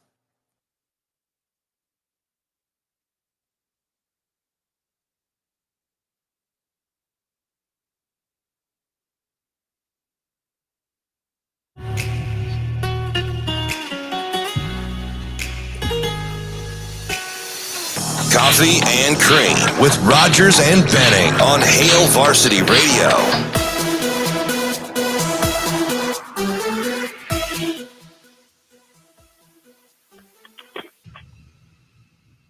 Hey, welcome back. Coffee and Cream in the morning on Hail Varsity Radio, powered by Currency. We're live from the H&H Chevrolet stage at Hail Varsity Club. Happy to have you back with us, and happy to have Sam McKewon sticking around for an extra 10 minutes. Yes. Sam, welcome back. Hello. Hello. Hello. He's so happy. Well, you got to be honest. So you're kind of on a roll this morning too, Sam. Like we're just riding the wave. We're just riding the wave. Okay. Fine. Sam, are you the type of person that doesn't take compliments well? Because I know people I know talented people that don't like to receive compliments. That's right. Yep. Okay, I get it. When's your birthday? It's okay. Like, I got to learn to do it better. When's your birthday? October 12th. October. Are you a Taurus? No, you're a Libra. Libra. Yeah. Look at you, dude. I know the judge. All right. The and scale, you thought my 4 signs of astrology were weird. Yeah. The other Wednesday. So Sam officially has split personalities. I know that. His wife probably tells him that. I get it. No, I got to get better at the compliment thing. Strong conviction. My dad is October 10th. My brother is September 13th. So I was kind of getting them confused, but there's some mannerisms there of being strong-willed. Yeah, I think that's fair. Yeah. My wife's October 17th, so you can just imagine. Best wishes. So well, she's closer to the other moon. So who typically wins? Well, I do. Yeah, see? And you're not afraid to say, that is so my dad. It's Closer not even to the other moon. Yeah. Who are you? I don't know. I'm like Copernicus. Sam, I got to know. I want to ask, though. So a couple of things came up that got my attention. Obviously, Avante Dickerson, who I have a fantastic relationship with, enters the transfer portal. Minnesota offers like right away. So, and it's weird because he was originally going to go there. Nebraska loses Casey Thompson, and they lose A.J. Allen. Mm-hmm. Let me intertwine the three for time's sake. If you could get one and you're going to lose one, are any of those three in your discussion for what Nebraska needs? Well, I mean, I would. I think it would be just fine if Nebraska was able to get Avante Dickerson. I don't know if that's what he wants to do. It's in the secondary. Yeah, but I mean, he's a redshirt freshman, right? Correct. So he's got time, and they're going to need corners like pretty soon because Newsom is in his last year, and I don't know. Like, I don't know how many corners they have on the team, like true corners. I don't know. You probably know more than I do. I think he would be a really good addition.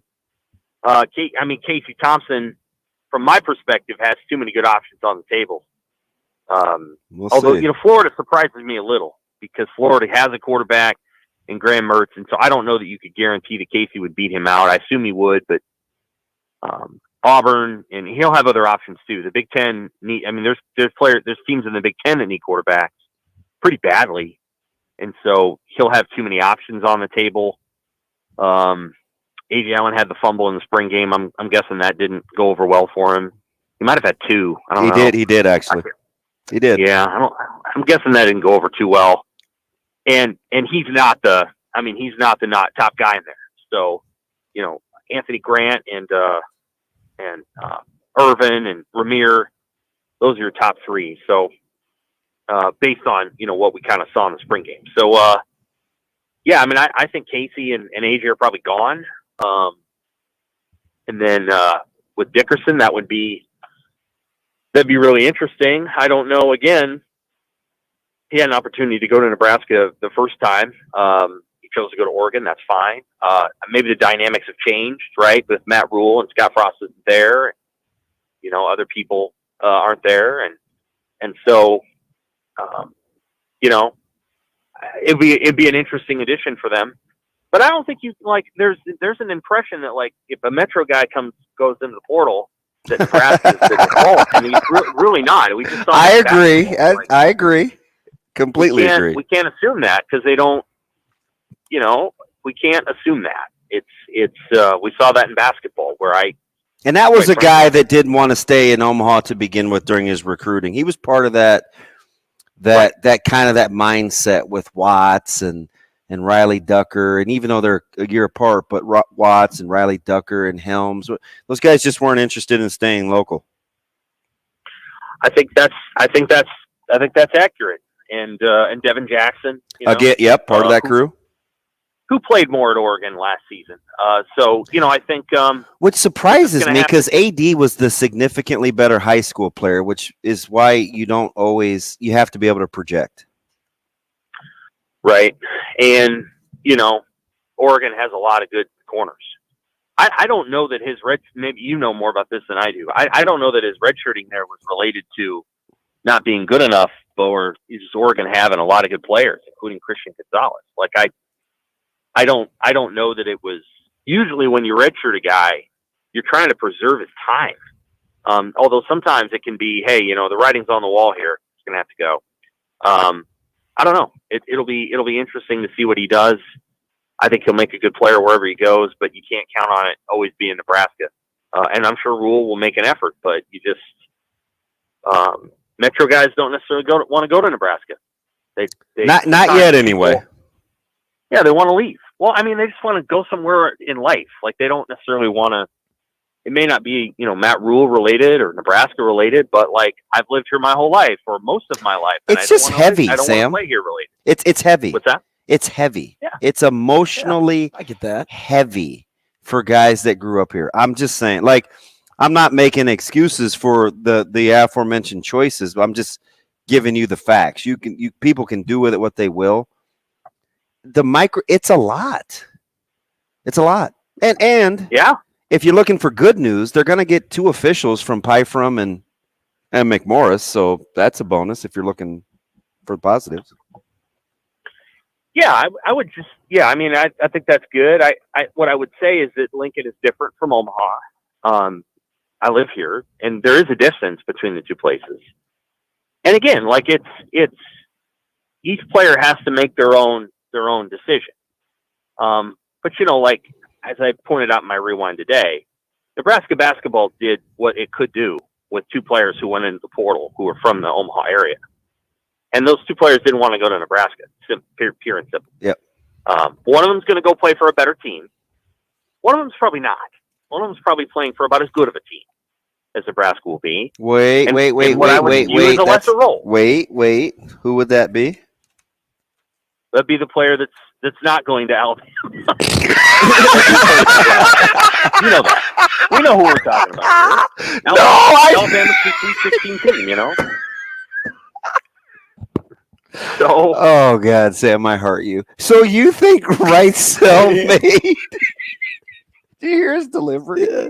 So you think Wrightsell made a better decision than Salas? I don't necessarily say that. I'm saying that one decision can be couched in, well, I'm going to go play for a team that's going to be in the NCAA tournament, and there is some evidence that when you make the NCAA tournament, people are watching. NBA scouts, whatever. Making the NCAA tournament helps a lot of different things for you as a basketball player. And Alabama will make that. And so you can say, well, hey, I want to go play in the NCAA tournament. And he did, obviously, once against Duke. But I want to do that a bunch. Well, that's not the case for Salas. He was at a team that was going to go to the NCAA tournament. And he was at a team that was probably going to expand his role in Gonzaga. Like he was going to have a larger role in that program. So he's already experienced the excitement of March. So from there, it's the relationship with Forbes versus Few, right? I mean, the guy that wasn't at your exit interview versus the guy that really wants you. Right. So it's not that. My point is it's not that linear. Right. Well, yeah, and also Nebraska wanted it too. Yeah, sure did. If you don't want to do it, then you don't want to do it, and that's fine. But there's been a legitimate critique of Nebraska basketball and to some degree football of not recruiting kids in the Metro well enough. That would not be the case with these 2 transfer portal situations. Why does that not happen in volleyball, in softball, in baseball? Why, what is wrong with basketball and football? Well, some of it, I think, were the coaches in charge. And this is a conversation for a different day. But at least in basketball, I think there is a weird, this kid shouldn't go to Nebraska attitude within some of the circles. Oh. Like, there's the kind of, hey, that guy's not good enough to go to Nebraska. That bizarre, this kid's from outstate Nebraska and isn't actually very good thing. And then there's the Baylor Shireman and the guy, Mike, whatever his name was. And then there's with the Metro guys, you don't want to go to Nebraska. You want to go somewhere else. Like there's something there that's just not working quite the right way. And it's something I want to explore in a story, but have not been able to do yet. It's fantastic. You got to catch up with Mike Cassell and see if he'll talk to you. Yeah. Is that the Mike you're talking about? I'm assuming so. Yeah. Sam, you're pretty smart, bud. Appreciate your Thanks, extra time, man. I always enjoy it. All right, take care. Thanks, buddy. Brady Oltmans up next.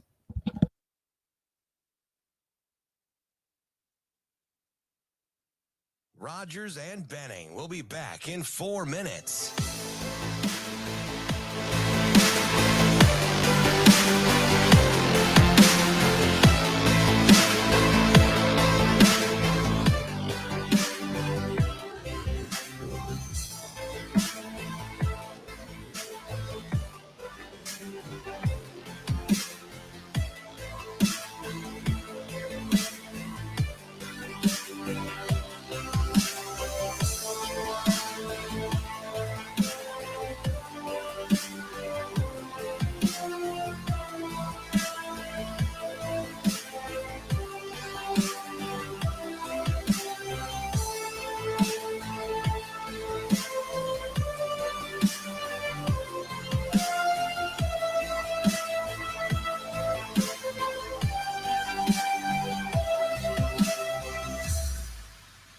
Rogers and Benning will be back in 3 minutes.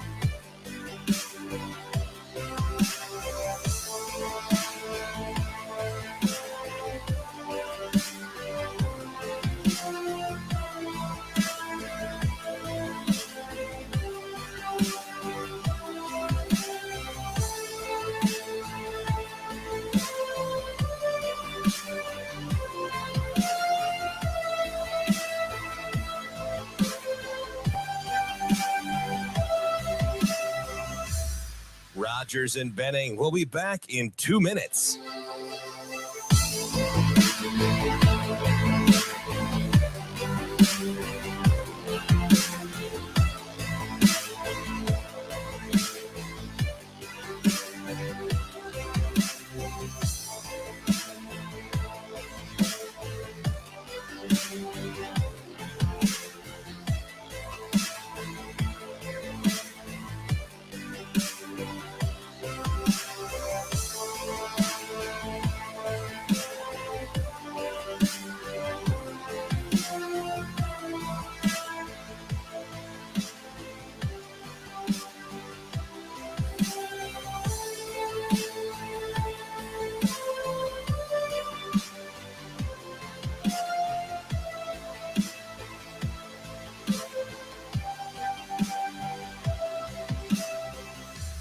Rogers and Benning will be back in 1 minute.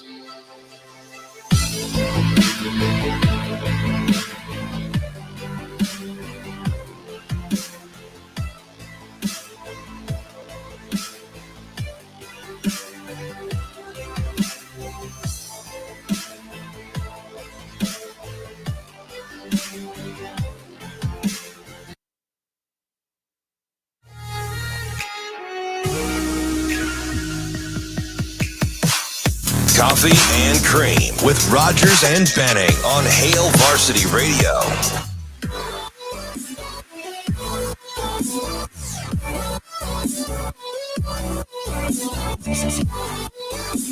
Man, as I sit here drinking my coffee, courtesy of the Beanery, the only place to go get coffee in the morning and enjoy a cup of coffee and cream while listening to Coffee and Cream.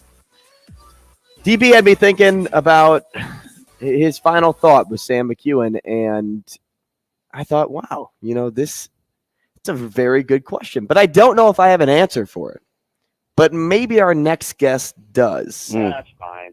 Can we welcome in Brady Oltmans? There he is. That's Brady fine. Oltmans is here. Brady, first off, good morning. Morning, fellas. Oh, you're muted. Everybody does the mute thing. Even you did it. I know. I did. B.O., what's up, buddy?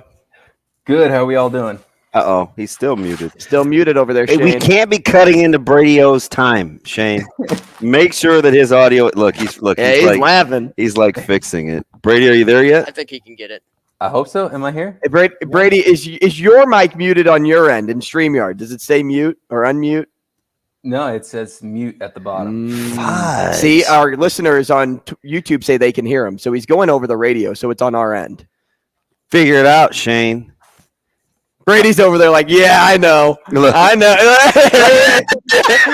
Yeah, he gives the shrug like, I know Yeah. I'm on my game. Shane's still smiling, so he must feel like he can figure this out. Shane, what are you doing? We'll have to come back to him, I guess. Stand by, We B.O. only got a Stand few by. minutes. Stay right there, B.O. Shane, figure it out. Unless you want to try and get him at 43 at 9:43. No, we may have to do both. Hurry up. What?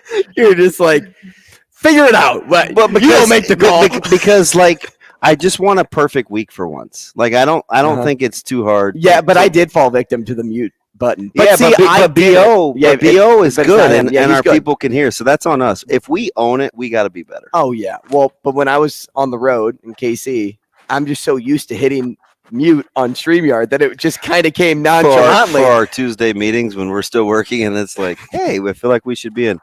Shane, can you give me the thumbs up? Or are we going to have to bring... I have not changed there. Everything is exactly the way it's been. Shane, our listeners are claiming that it's on you. It's on me, huh? Well, he gets mad. So I mean, I've got it potted up. I've got both of the X's on. I've got both the green things up, and I've got the gain up. So you know what I'm getting ready to say, and you're going to get mad, but like, where's Sasha when we need her? Shane's getting lobbing me his little Vienna sausage middle finger. He's unmuted there. I mean, on the StreamYard, unless he's got it muted on his. Okay, so tell you what. Okay, let's reconnect. Let's reconnect and make it snappy. Can we do that, please? I want to talk to BO, man. I kind of wanted my question answered. Man. Now I got to keep sitting here and pondering the fact that you threw out that volleyball, baseball, and softball don't have any issues. Competing nationally. Nobody thinks about it, right? And then football, you brought up that, there's adoration for it, so that's fine. Maybe Sam's on to something with the pressure. But what's the basketball issue? We've seen other good basketball players function. It's got to be. Hey, remember when Chucky Hepburn was like, oh, by the way? Yeah, pretty sure we want that guy back. Why do we Is it because Creighton's here? defecate? I said defecate.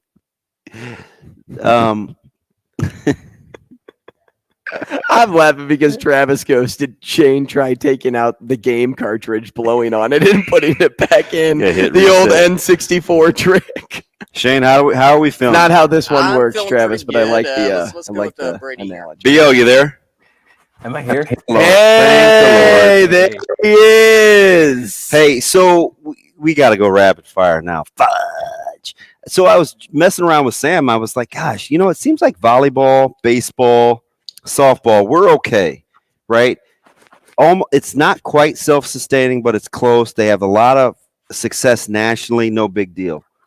It seems like football and basketball, we either lament, there are these stigmas, it's they're not good enough at the time, but then it turns out they really were. We poo-pooed Kyrie Thomas, Justin Patton, even though Justin Patton at one point wasn't going to be eligible enough for Nebraska. Like Chucky Hepburn, we want back. Hunter Salas, we want back. Like, what is it about the difference in the sports with the reverence in terms of what they mean to the state? Well, initially, and I don't know if these are really the right answers, but right off the bat, two things come to mind, and that's local competition and turnover. I mean, in the men's basketball and football program, you've had turnover in head coaching staffs and structure more so than other sports, which kind of leads to, like you're seeing it now with football, with the turnover and scholarships and things. You've got one vision for the program, and even to a certain extent, they kind of, because of the offensive coaching changes last year, it's almost like a half new staff that came in. So they're kind of looking for a different kind of caliber athlete than they got before. And then now you've got the rule coaching staff, which they like a lot of the football players that they have in now, but it's not the kind of guys that they'd go out necessarily and get. Like you've got good produce in the fridge, but I look for apples, not oranges, kind of thing. You know what I mean? And then that's interesting, right? Because Alec is back on the table. Salas was. We were making up rumors about Chucky Hepburn, Akola Rope. We were mad. Aguka Rope. Well, Miles pulled his scholarship. Like, it just seems strange with what goes on in football and basketball. Yeah, well, and then you've got just the monolith that is college football. I mean, if you're Nebraska, people who grow up in Nebraska see the reverence for it. They love Husker football. They know how important it is. But also you've got Kansas State on the come up, the Big 12 champions now. Kansas is looking really good under Lance Leipold. Obviously, Iowa State has got a couple of in-state kids through Matt Campbell, and they're still really strong, heavily recruiting Nebraska. Iowa's right next door. And then Minnesota and Wisconsin are both in, various stages of rebuild. Wisconsin now kind of in a new era, over there with Luke Fickell, and then Minnesota's looking strong with PJ Fleck again. There's just so much more Midwest competition in here. Plus, now you've got recruiting more nationalized. So your Georgias, your Auburns, your Alabamas, and Tennessees can come in and basically recruit just to the same extent as Nebraska can in Nebraska for some of its best in-state talent. Brady, stay right there. So 2 things that you just said. The first with Minnesota, and you said they're looking strong. With everything that's been happening with that program, guys leaving, like, is looking strong too much of a descriptor word to describe that team? Because even if PJ Fleck is PJ Fleck, is Minnesota as good as people are giving them credit for? Or I'm just not seeing that. Or Bios, sorry to interrupt. You mean the putting together of the staff, which I think is pretty good, with the players that have lost? Like, where are you going with that? Are you separating the two? Oh, I mostly mean is like staff consistency, cohesion, plus recruiting classes themselves. Okay. It's kind of the same thing we see with, like, not to equate Minnesota to Georgia and Alabama, but when you get that high caliber of talent and those people, that kind of athlete in, just logistically, not everybody is going to be a starter. You know what I mean? So you're going to have high caliber of athletes that don't make the field and they see a greater picture for themselves. You're seeing that kind of now at Nebraska. Guys want to go where they want to play. They can buy into the long-term developmental picture, but not everybody's built the same. And you only get better if you see the field. So for a lot of these guys, maybe their best option to develop and improve to get to ultimately, if they want to get to the NFL, is to go where they're going to see the field. So then carry that over to your example on Wisconsin, because when you talk about the staff and what they've been able to put together, would you say that they are the clear-cut favorite to come out of the West? Because that's at least what analytics say, but is that what Brady Oltmans says? I wouldn't say that. I don't put a whole lot of stock in spring games, but I will caveat it and say that Wisconsin looked just chaotic in its spring game this spring. I think that people might not understand the totality of change that's happening at Wisconsin. I mean, Luke Fickell and now Phil Longo, their offensive system itself is so different from what Wisconsin have ran. I think there's going to be a little bit of growing pains there at least. But at the same time, that attracts a high caliber of athlete. I mean, what Phil Longo can point to, and I said, I got Drake May and I coached Drake May. How many quarterbacks are going to say, well, I want to be a part of the change at Wisconsin. I want to be the quarterback that throws it around at Wisconsin, and not to mention you got Graham Mertz that went down to Florida. If he's good enough for Florida and playing in the SEC, you can point to a lot of guys and say, hey, we're not the Wisconsin of old. There's going to be opportunity here. Plus Luke Fickell's got a pretty good resume himself. So I think that can take that program there to the next step in the next upcoming years. So when you take a look at what's happening in the portal with Nebraska, obviously with Thompson and AJ Allen, and people will say what they want about whether they're sad or dismissive or whatever, right? I mean, fans will have reactions. When you look at so far with the wins, the Thompsons, the AJ Allens, who do you think shows up the quickest in their departure? Not at their new school, but in what will happen with Nebraska this upcoming season? Well, I think Casey's the quick one just because he's already visited Auburn. There's a lot of interest there, and he might have a school right away. Plus, just having that kind of returning starter, that guy taking that many snaps stands out. Stephon Wynn is going to be a loss. I mean, you get a big body like that who looked primed to have a good season, could go somewhere. AJ is obviously a hit and a talent, but that running back room is deep. So that stuff happens, you know. Bio, we appreciate it, man. Thanks so much for your time, even though it was short. Appreciate your patience, buddy. We'll make it up to you. I appreciate you guys. More next.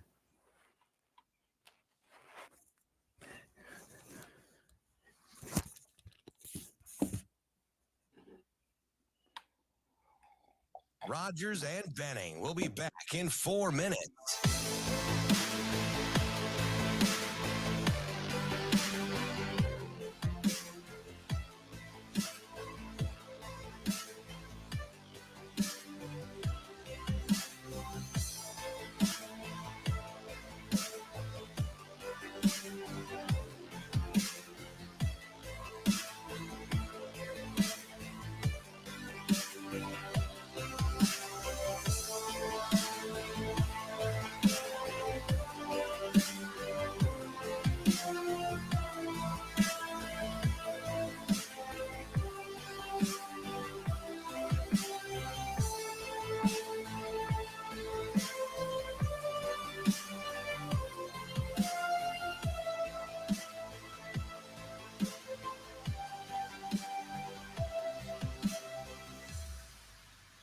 Rogers and Benning will be back in 3 minutes.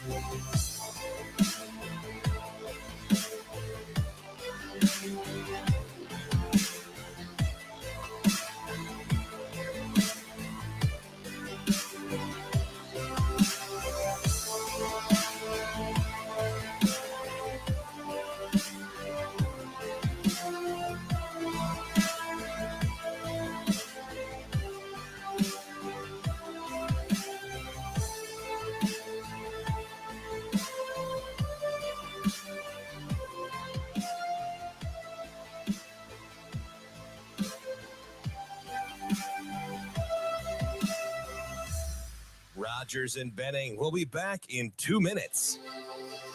But I'm here to represent the 5.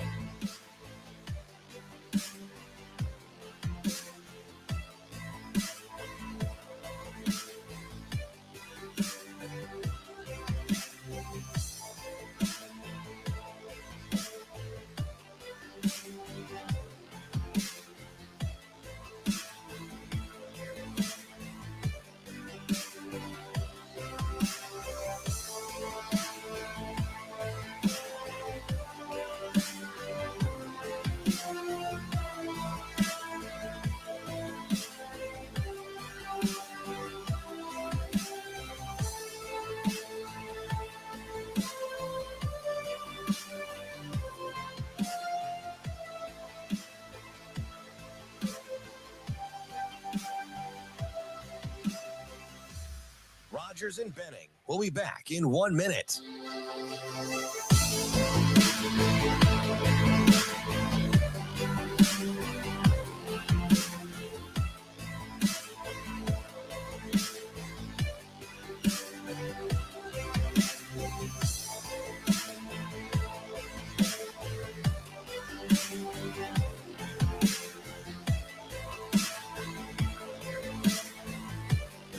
Rogers and Benning will be back in 30 seconds.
Coffee and Cream with Rogers and Benning on Hail Varsity Radio.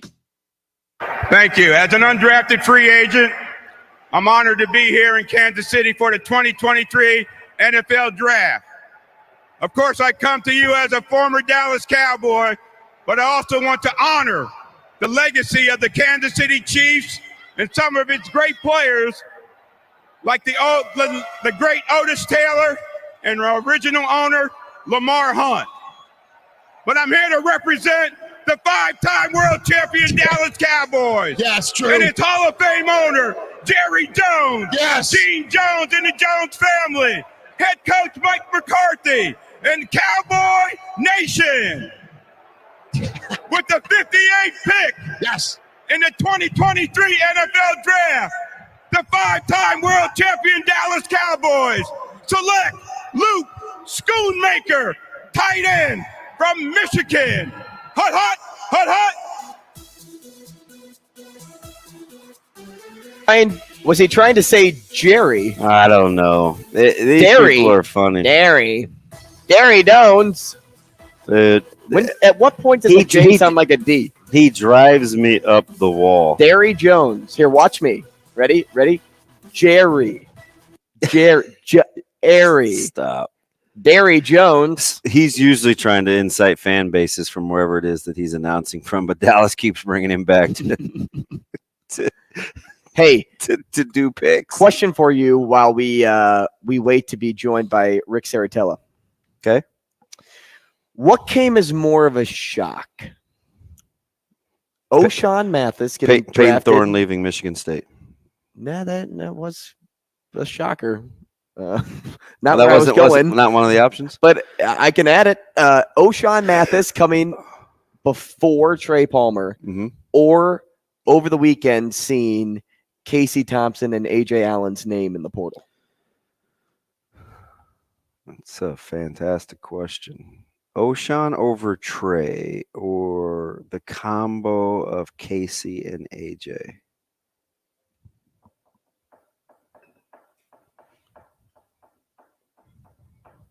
I will take O'Shawn over Trey barely. Percentage like 55-45? Yes. And listen, I know what people like. I know what the outside looking in will say. The outside looking in will say productivity, wide receiver. We were mad at O'Shawn Mathis because we think he made more NIL money than he actually did, even though we don't really know. We're just fans, so we speculate. And Trey balled. He was like the best player on our team last year. I get it. Versus, oh man, Casey was going to start behind Jeff Sims, and the running back room is stacked. That's the low-hanging fruit at the most surface of topical levels. But I'll say, just because it's me, and I'm kind of an idiot, slightly I'll take Mathis over Palmer. Why? Because I'm deeper than just the surface. The run of wide receivers didn't happen until late, which pushed Trey Palmer way back. Obviously, edge rushers and people playing in 4-3s was at a premium because that started to manifest itself earlier. So I think once wide receivers started getting pushed back, everybody got pushed back. Now, did it get pushed back to the 6th round? Maybe, but if you're not on a team's board, that may eliminate you on 75 or 80% of the teams that are actually picking. Right. So it's all relative. If you asked me about who I thought had better situations coming in with the opportunity to win a job, it was much more competitive for Allen and Thompson to actually have impact on this year's team than just simply leaving and picking low-hanging fruit. That's me. And I wanted to explain that because I know on the surface, the easy answer, the easy answer would be, oh man, I mean, how did Mathis go before Palmer? Yeah, well, you know, and with running backs, health, quarterbacks, and health and familiarity with the system, it's hard to leave. Although, you know, listen, the couple of SEC schools could benefit from a couple of former Nebraska players because I think that conference leads the way in terms of acquiring the two aforementioned former Huskers services, but that doesn't always necessarily mean an upgrade. We'll see. I don't know where I lean with that, with my own question. I want to say I feel like I was. Did I more talk you into an shocked- answer? No, I want to say I was more shocked with Casey and AJ more than I was with O'Shawn going before I can dig Trey. it. And it was kind of based on similar knowledge of what you were saying. The draft is just so inconsistent to begin with. You never know, especially when you get into the later rounds, what the team need is. You know, going into the draft, in the first 3 rounds, the team is probably addressing their either quarterback problem, their skill position player problem, or, hey, they need help offensive on the offensive line or defensive line. Where you don't see that is when you get into 6th and 7th round and you're like, I don't really know what the team need is anymore. Like, yeah, they got a quarterback, but what if they were like, let's take 2? So what if it's like after the 4th and all of a sudden guys are remaining on your board? Do you all of a sudden shift gears philosophically, or do you know who you are? Are you thinking, we're best player available, or what we're need? I'm what more our of a needs best are? player available So guy. as the draft kind of started to unfold, and there were a record 43 number of trades, a record 43 trades, does that shake up your draft board? Tons. Yeah, tons. Shane, You don't really know what people are thinking. Shane, do we have a chance to ask our expert? Not yet. I think he has his phone off. I contacted him before. So Okay. we were confirmed. So. You're good. Hey, I was thinking though about AJ too. AJ Allen. AJ Allen. Yeah. And the reason I was leaning this direction with CT for one, you know, I had told you, I was like, oh man, I think Jeff Sims is the starter. He's Rule's guy. I was kind of regurgitating what everybody was saying. And then, you know, I changed my mindset into Casey pretty quickly when you had said one day, man, doesn't that guy make you uncomfortable? If Not he's playing? If Yeah. he's just sitting on the bench, So- doesn't he make you uncomfortable? I'm like, he actually does make me uncomfortable. Do you know what's funny about that? And I had no idea, swear to goodness, when we land this plane on Casey Thompson. I think it could have made the staff so uncomfortable that Thompson was uncomfortable, potentially being on the sidelines, that, okay, let's do what's best for everybody to keep anything from jumping off. How about that? Okay, Edison, deep thinker over here. Well, I had because I don't know how it's going to shake out. I'm just talking real time about what I see in the moment. And Casey Thompson is the type of person that makes you uncomfortable that he's not playing. I've said that for months. So that's why it came as a shock to me that, hey, he's hitting the portal. Okay, they're all in on Sims. Am I all in on Sims right now? I don't think I am. I don't think anybody is. Well, I think what's going to happen is I think people will convince themselves of it, and that's okay, right? That's what fans do, and you try not to get in the habit of telling people how to be fans, but I'm just telling you, there's been years where we thought, oh man, running back rooms are deep. Yeah, it can go away in a hurry, right? Jay Sims all of a sudden becomes the second guy off the bench for a running back room that was as deep as it's ever been in Nebraska history in terms of quality depth. Yeah, and I wasn't worried. No too much other about that starting departure. no other starting quarter. See, that's weird, and it's okay because I'm glad we have differing opinions. But he was the best natural runner And on their roster. and I know he's your guy, and he's not my guy. He was the guy you liked most last year. Yeah, though. like You thought when he had the I'm ball before he assessing was hurt. overall talent. But remember, you know what I don't get into when I'm assessing, because I don't know these guys when I say those kinds of things. I don't know about temperament. I don't know about. Yeah, and you're not coaching. You're not practicing every day with these guys. I don't know about emotional Maybe fit. And I'm just talking about sheer talent. Pure speculation. Maybe that one video that surfaced about AJ was a reoccurring See, thing. I don't think that one bit. And that's cool. I don't. And that's I don't even know. And listen, I don't know if I'm right. I don't think him getting booted out of that drill was any indication of what was going to happen the rest of the spring, because nobody could foresee him missing time being hurt. Sure. And so, sure. And I think that's huge. I think that's huge. Like, I think when you miss time, you miss almost the last 2 weeks of spring, you kind of rush yourself back. You come out of the colored jersey to scrimmage. You haven't gone through contact like you want to. you put a couple on the carpet, and you know your staff hates fumbling the football, I'm sure conversations can take on a different, again. That's a good point too. Do with this information what you will. I just try to handicap you with the facts, and you can think the way that you want to. But when you pressed your luck to try to get back healthy, there's already a sense of urgency from the level of competition that's going on, and you haven't been hit and you put it on the carpet, and they remind you of putting it on the carpet, you may feel some type of way, especially when Applewhite was your guy. So I'm just saying, there's lots of factors that you can talk about that don't mean you have to diminish a person's talent. Because before you start talking about depth, you better couch it by saying if everybody remains healthy. Because if you're kidding yourself thinking you can play two guys in a college football season, you can't. It's just and not if you do, good on you. Hey, good luck. I mean, fortunate is a real thing. You can talk yourself. You can't really take the NFL approach of, hey, you have this one guy, and you have the Derrick Henry, and then you have X, Y, and Z. Are we not watching the Giants? Are we not watching the Eagles? Are we not watching the Lions? Are you not watching the Chiefs? Are you not watching the committee of running backs that play? Mm-hmm. It is now a thing to have 2 and maybe 3 good running backs now in the NFL. Mm-hmm. And if the NFL has to do it in a league where they don't run the ball like they do in college football, right?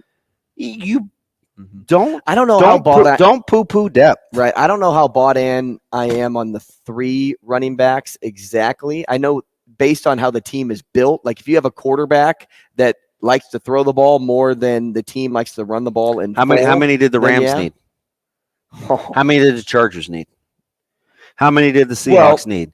How many did the Eagles need? Well, the Chargers were fine. How many did the Broncos need? Eckler. They were good. And no, not really, because he missed a lot of time. And then when Penny went down, you're good with Kenneth Walker. Really? Yeah. Did you not watch what happened once Walker was hurt?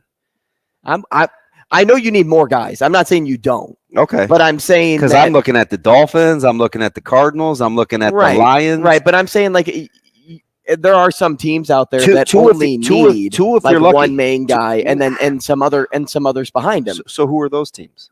Well, the Titans. So if you have like a running quarterback, the Titans. If you have a running quarterback, for example, like the Steelers, even when I don't know how much Kenny Pickett's running with the football.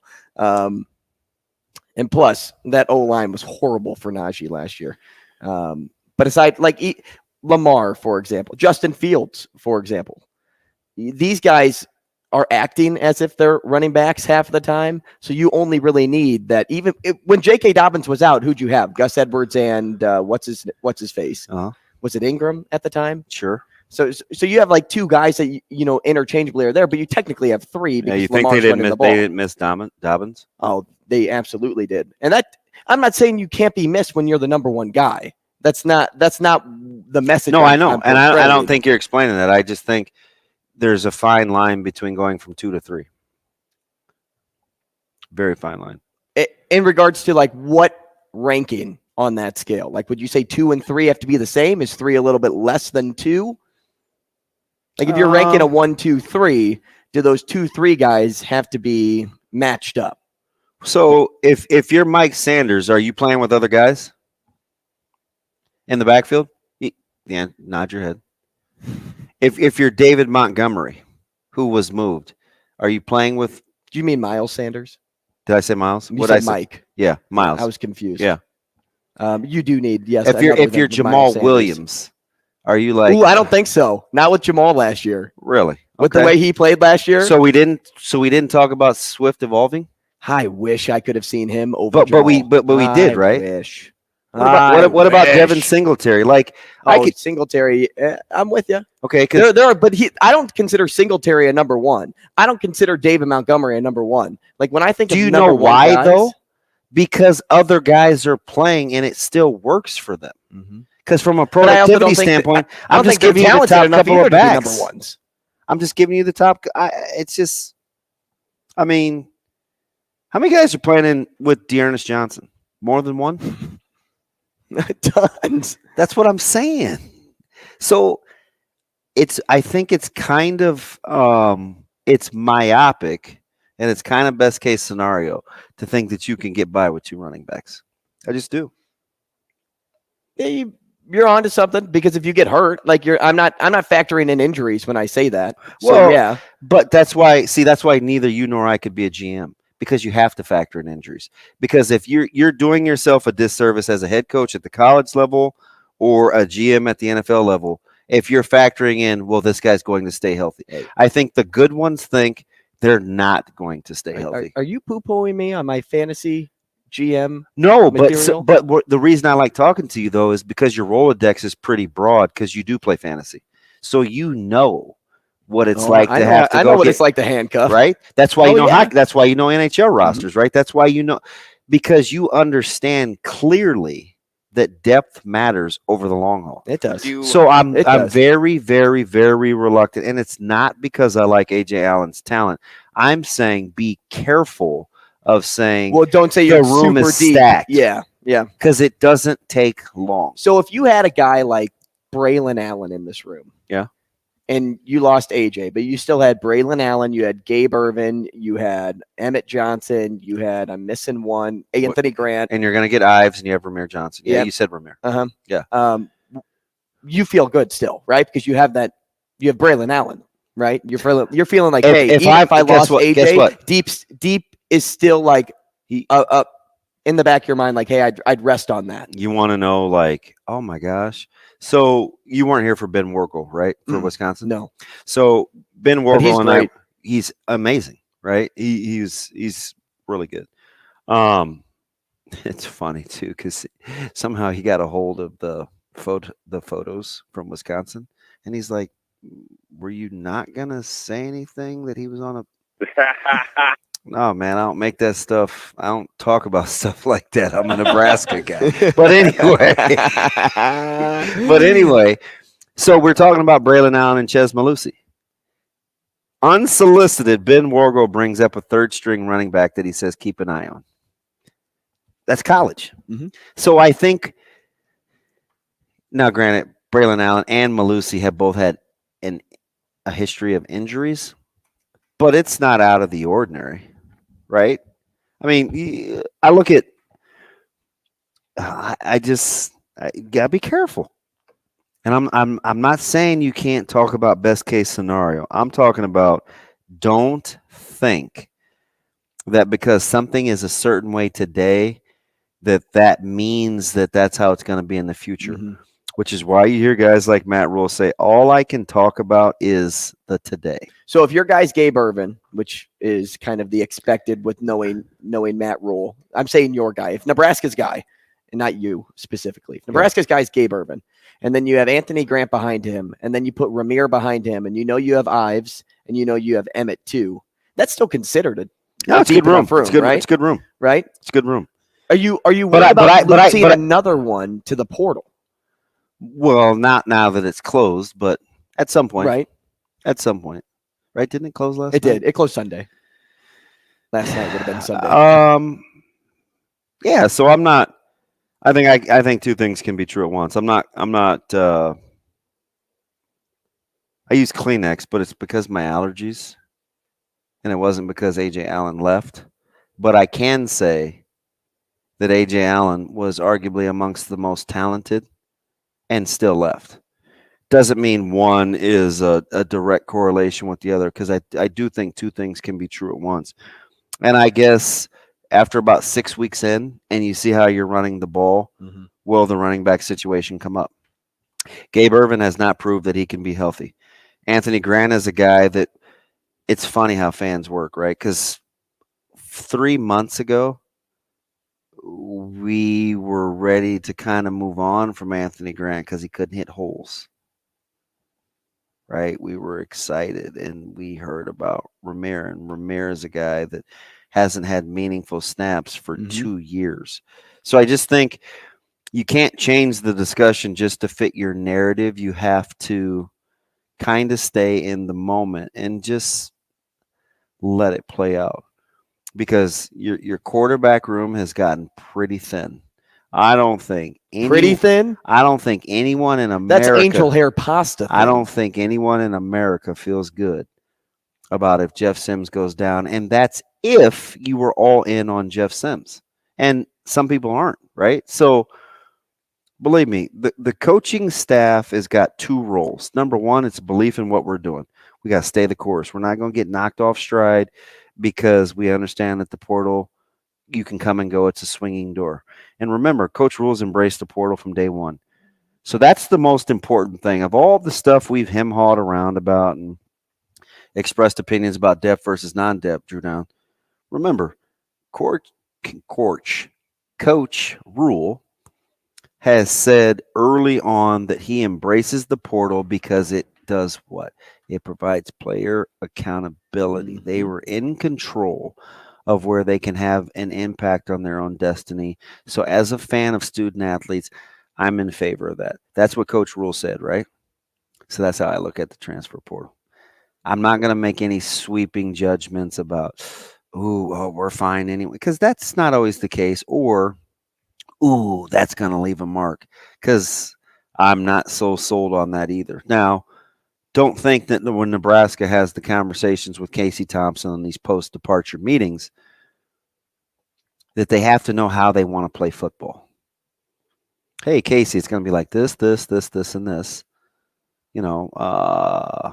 Let's say hypothetically, hey, yep, Jeff Sims is going to take the first snap when we trot out there with the ones. Somebody's got to go first. It's going to be Jeff. But it will be a wide open competition. We expect a dogfight. It's up to Casey to say yay or nay. That's good enough, right? AJ Allen, hey man, AJ, we told you, man, we hate fumbles, right? EJ does not play. Let's control what we can control. Well, how does this look?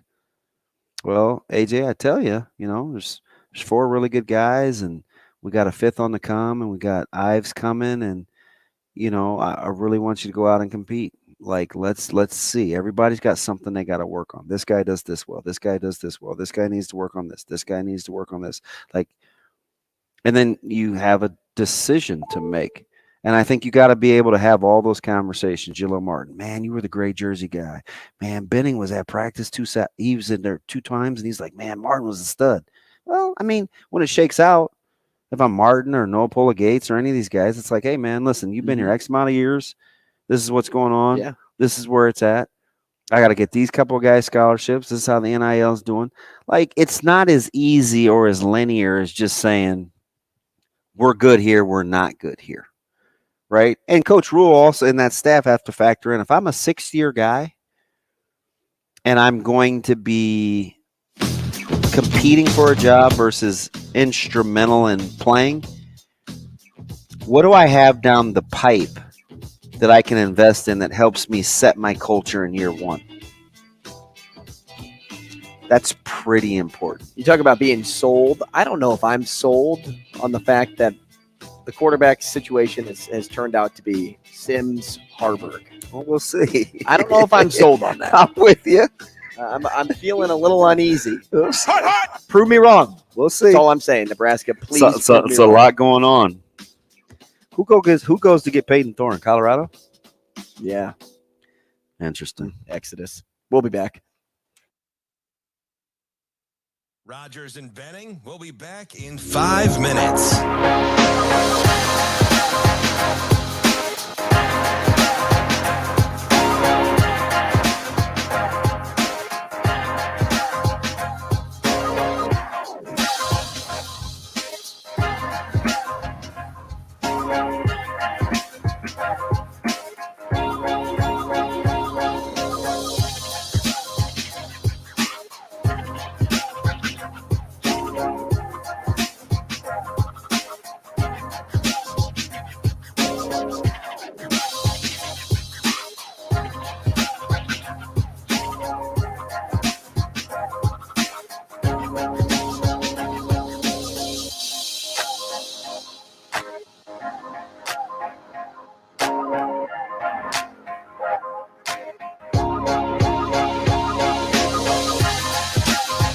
Rogers and Benning will be back in 4 minutes.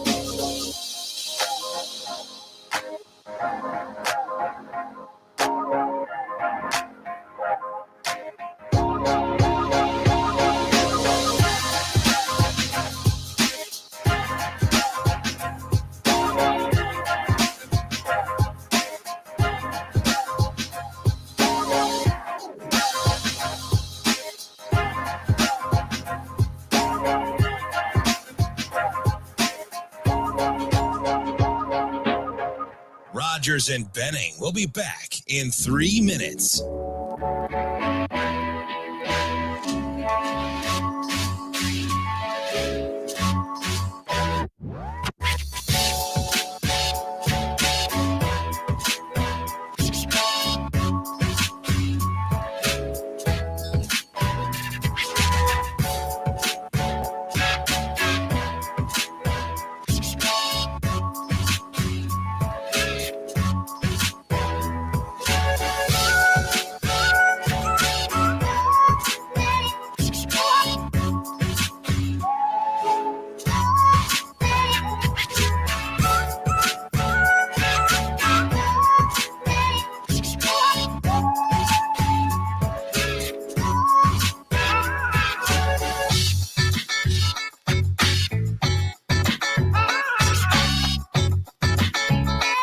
Rogers and Benning will be back in 2 minutes.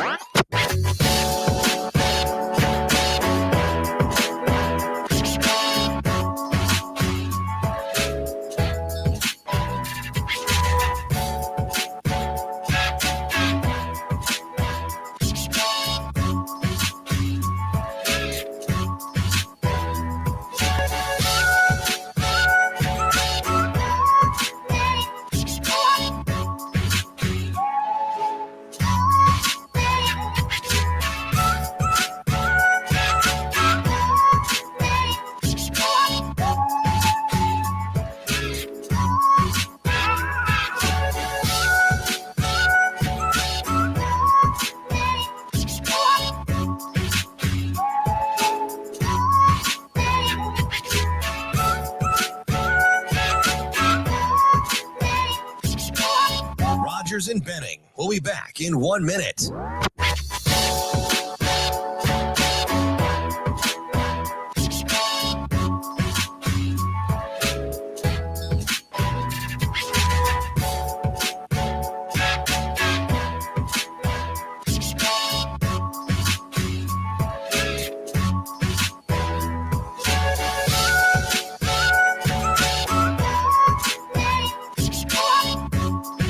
Rogers and Benning will be back in 30 seconds.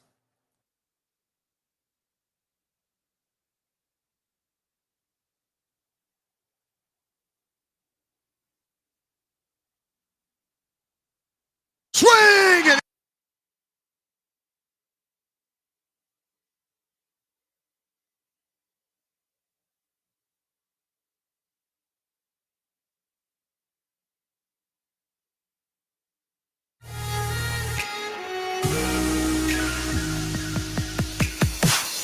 Coffee and Cream with Rogers and Benning on Hail Varsity Radio. swing! And get up, baby! Get up, get up, get up! Home run! He's done it again! 70 home runs! Take a ride on that for history. Unbelievable. How can you end a season better than Big Mac has just done? Man, tough loss for the St. Louis Cardinals organization, losing Mike Shannon yesterday in the same light. Mike Shannon was not in good health. No, at all. I remember when I was interviewing for a job with the Cardinals radio team. Mike Shannon's still on the call with John Rooney at the time. I was in college.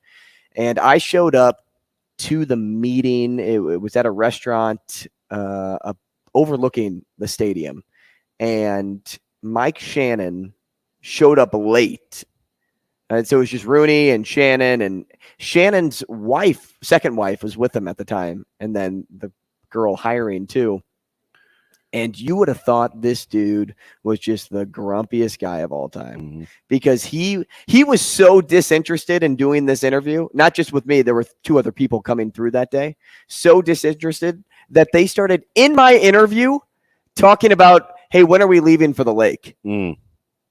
Can you imagine trying to interview for a job and you hear that and you're like, are you even with us?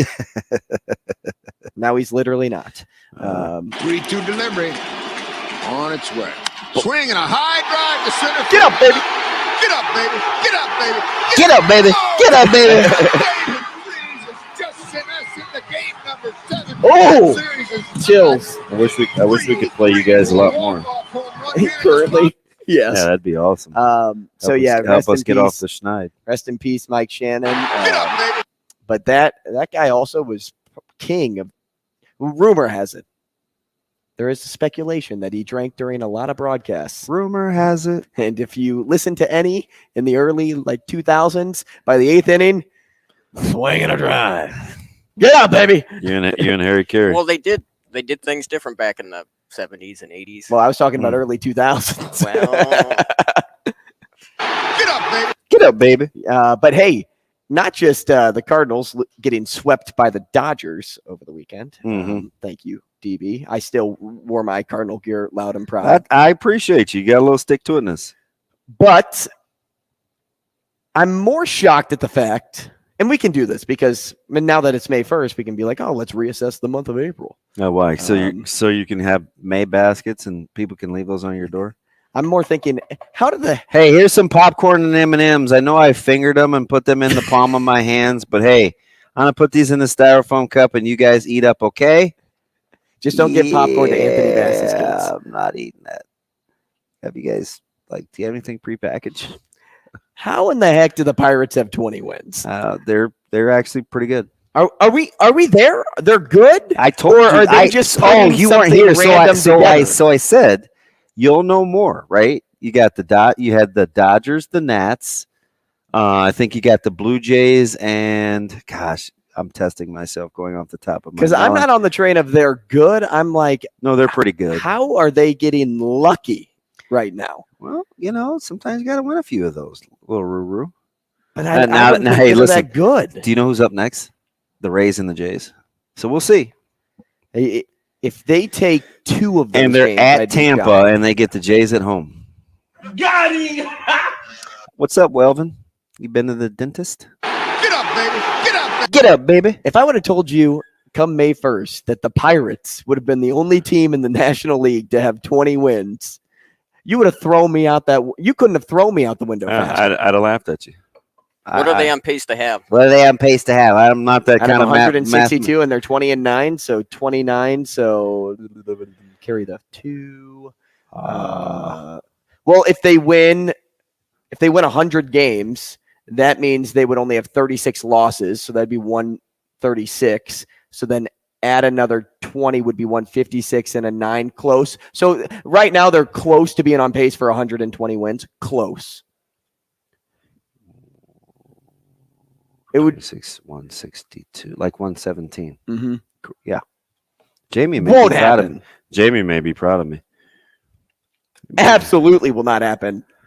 So, do you know who's in first place in the AFC West or AFC West? The AL West. Did you know that Zay Flowers didn't know who played in the AFC or the AFC North? Right? Is that them? Yeah, listen. North?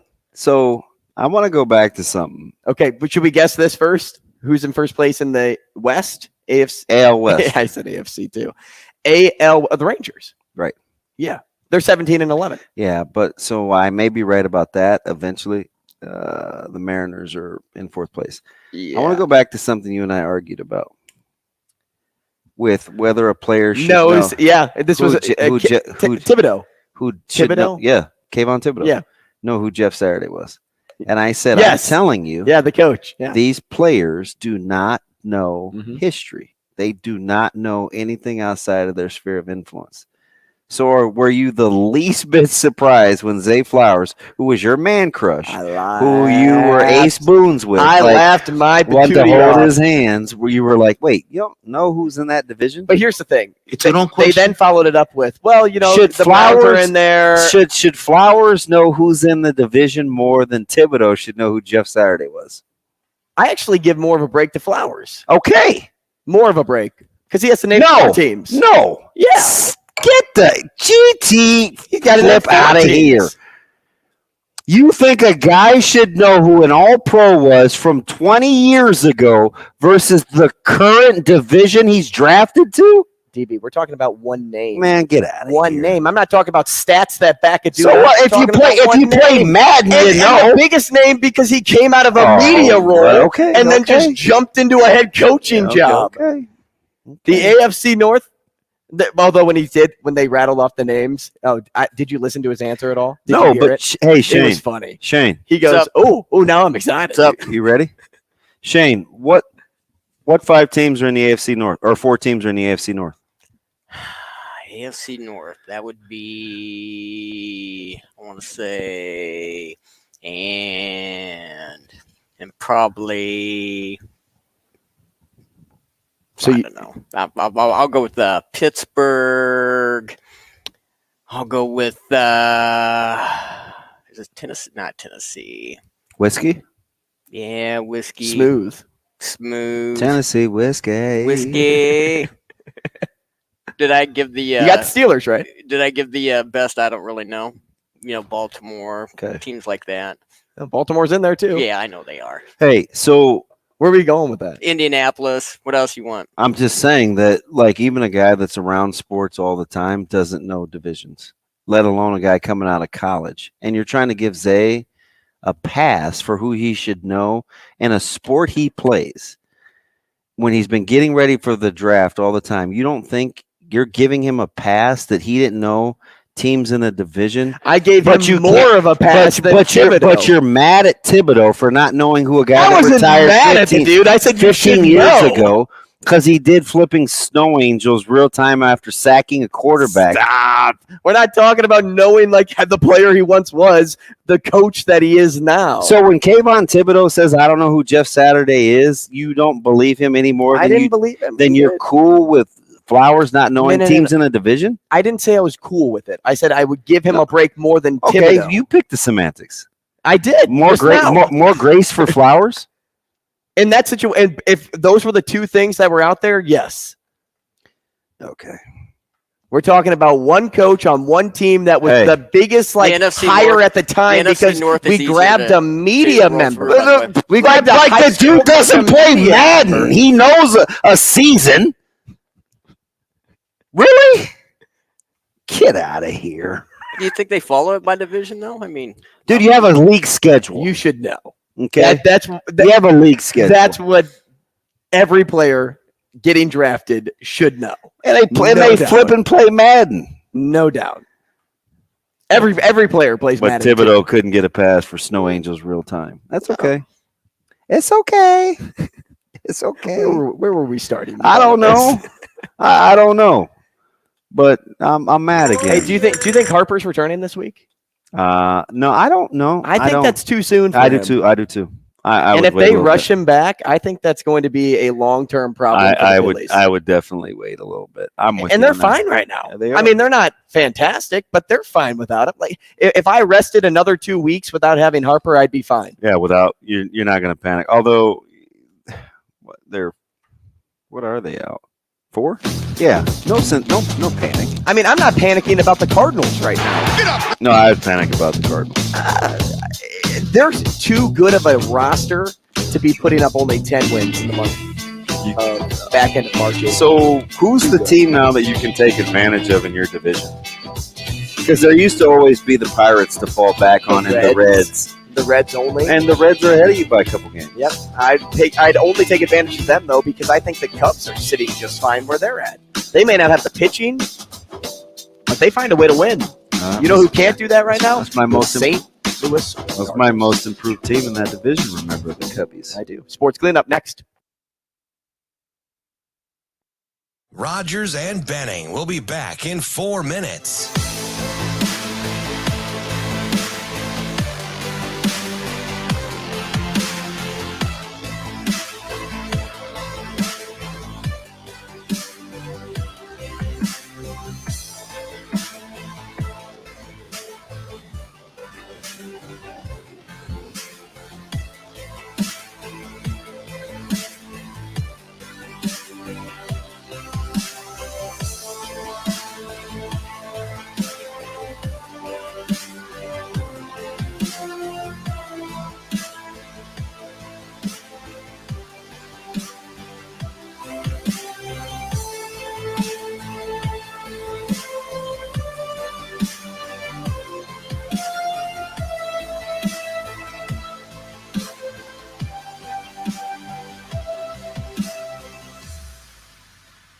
Rogers and Benning will be back in 3 minutes.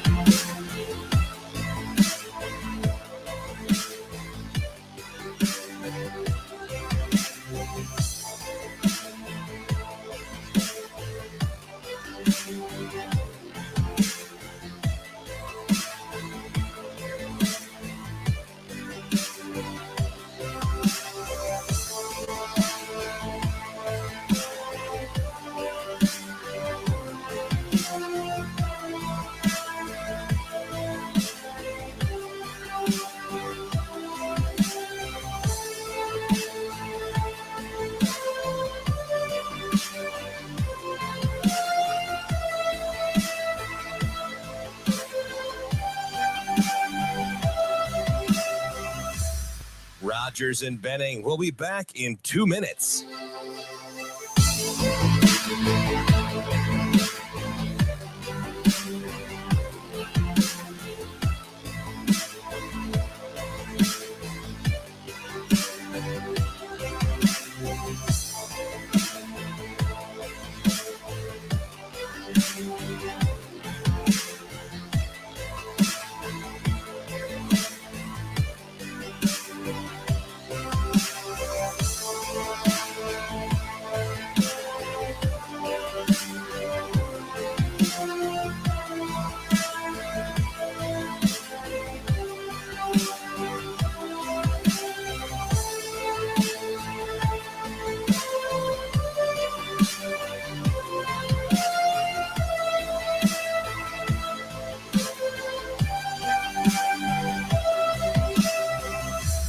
Rogers and Benning will be back in 1 minute.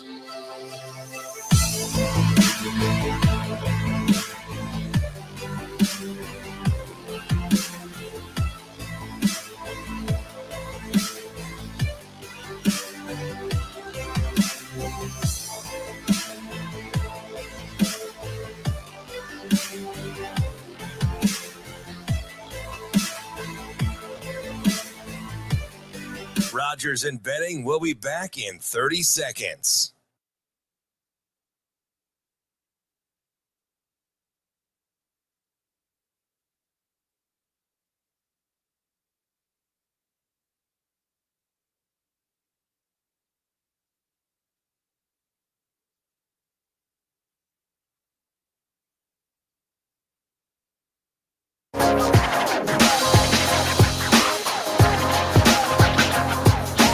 Coffee and Cream with Rogers and Benning on Hail Varsity Radio.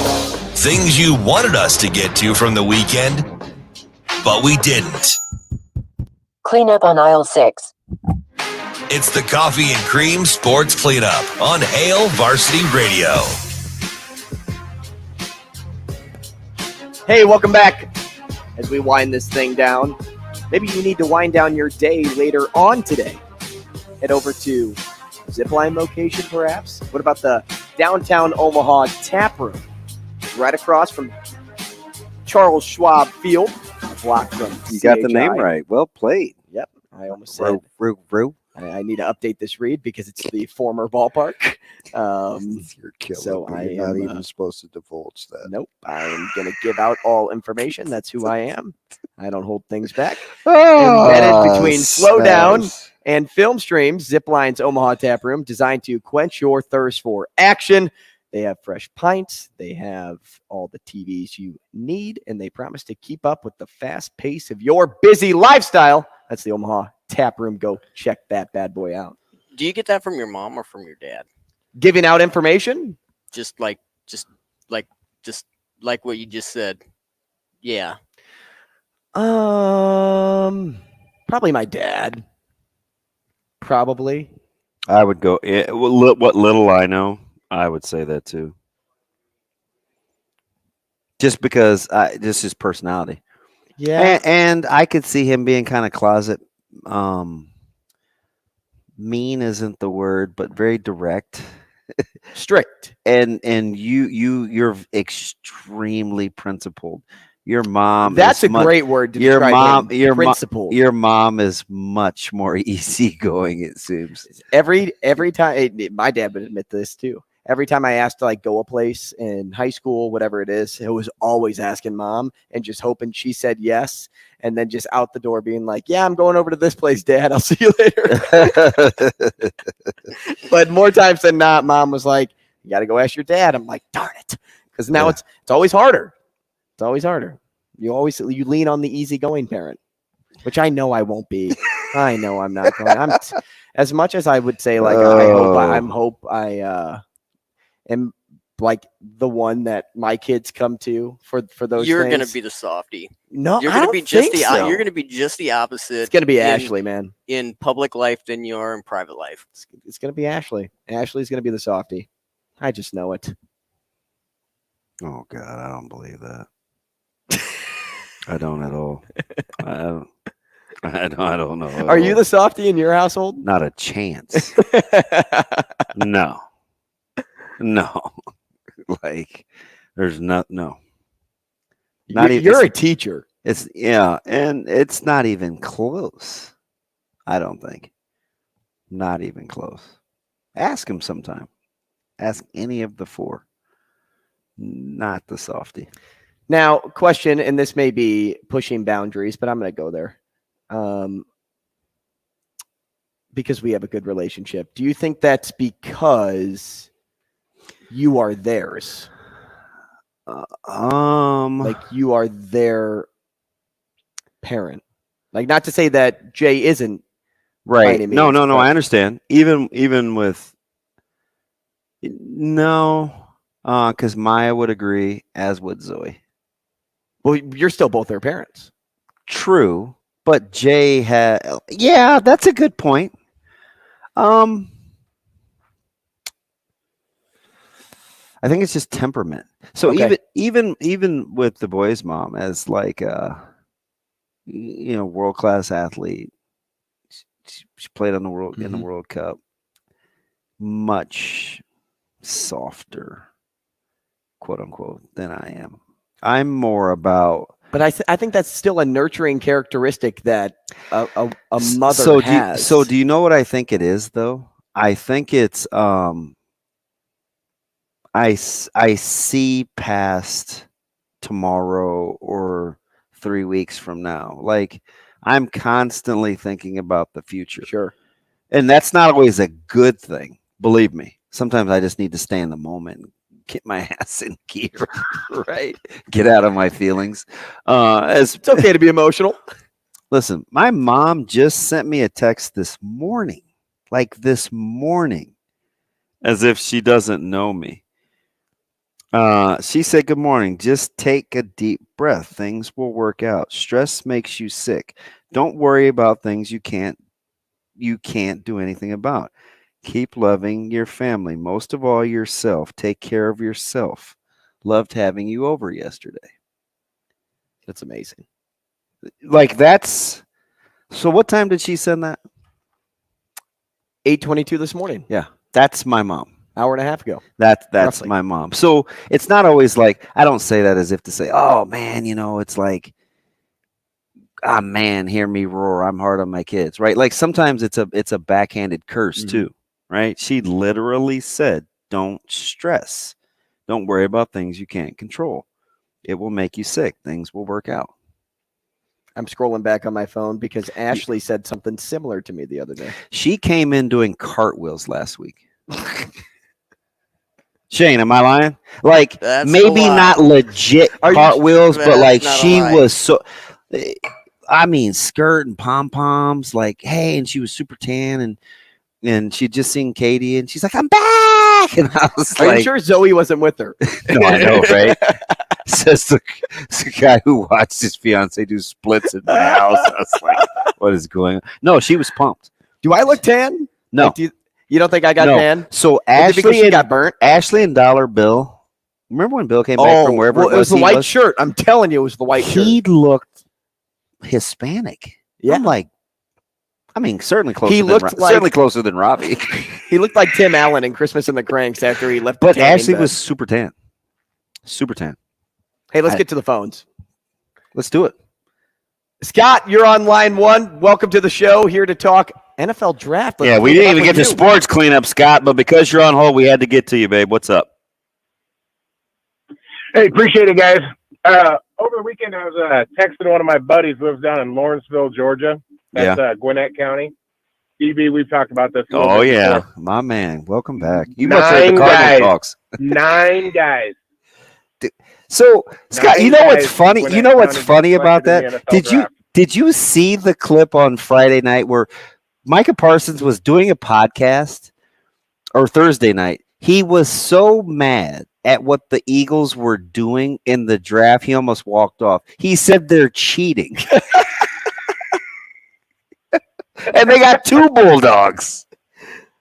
Go ahead, Scott. I think Matt Rule and Will Bolt would do themselves a massive favor by getting a house down in Gwinnett County. Hey, that's years loaded. ago, Gwinnett had 17 kids in the MLB draft. Hey, good on you. Good call there. Great call. Dude. You know who I'm mad about, though? The Bears not taking Jalen Carter. No, wait, Scott. How about Stetson Bennett going in the 4th round? Exactly. That was wild. Can you believe, like, it was just good to see a franchise value winning and being competitive. Like, that's Georgia, right? Absolutely. I listened to MJ Sherman's interviews about the comparisons between Georgia and Nebraska and wanting to be competitive and attacking life. Like, that lets me know, okay, it might not mean wins and losses, but maybe Nebraska actually has a chance. My buddy was really excited too. Spring football practice starts today, I think. High school.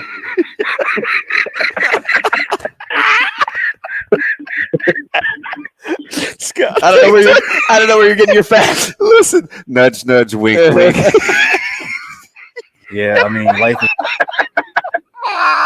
Hey, appreciate the call. Oh, Scott thanks, couldn't even Scott. say that with a straight face. Nope. He's like, hey, I don't know what he's talking about. You Huh? just stay in small groups of 4. By the way, it is May 1st, so the transfer deadline, it's official. Yes.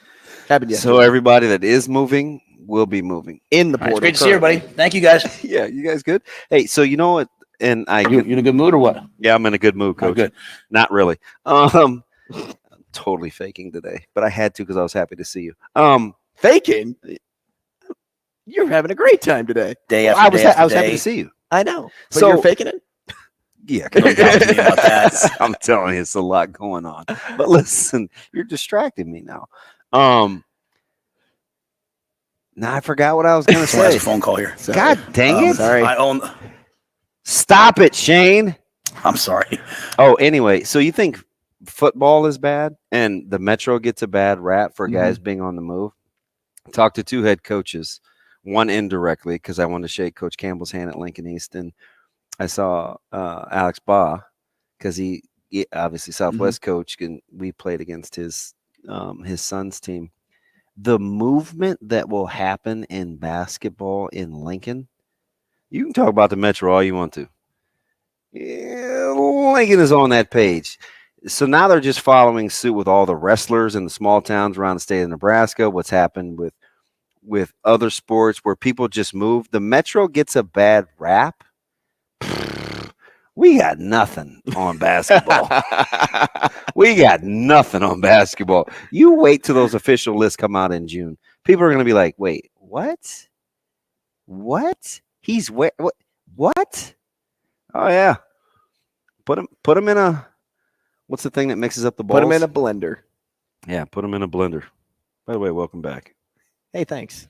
It was a great day. No, it was okay. It was a great day. Hey, I'm still mad at you over Thibodeau. Yes. And Zay Flowers. Because you love Zay Flowers. Like, you guys held hands. Did you rub his palm with his index finger when you held his hand? It's better than rubbing something else. Low key game. Well, Shane, that's why he liked the new wings. Did you hear him the other day? He was like, "Oh, you weren't here." He said, "You got the Jamaican rub," and I go, "Yeah, I get it. I get it. The Jamaican dry rub has Shane written all over it." That's a lie. Hey, did you see the special this week? Hey, good Monday back. That's Really a good. lie. Hey, you know it is. You didn't talk about the dry rub last week, Shane? No, you were the one talking about it. That's- You just couldn't get off of it. Oh, bounce off of something. Maybe we bounce off the show tomorrow. We'll get to it next. We'll see you then.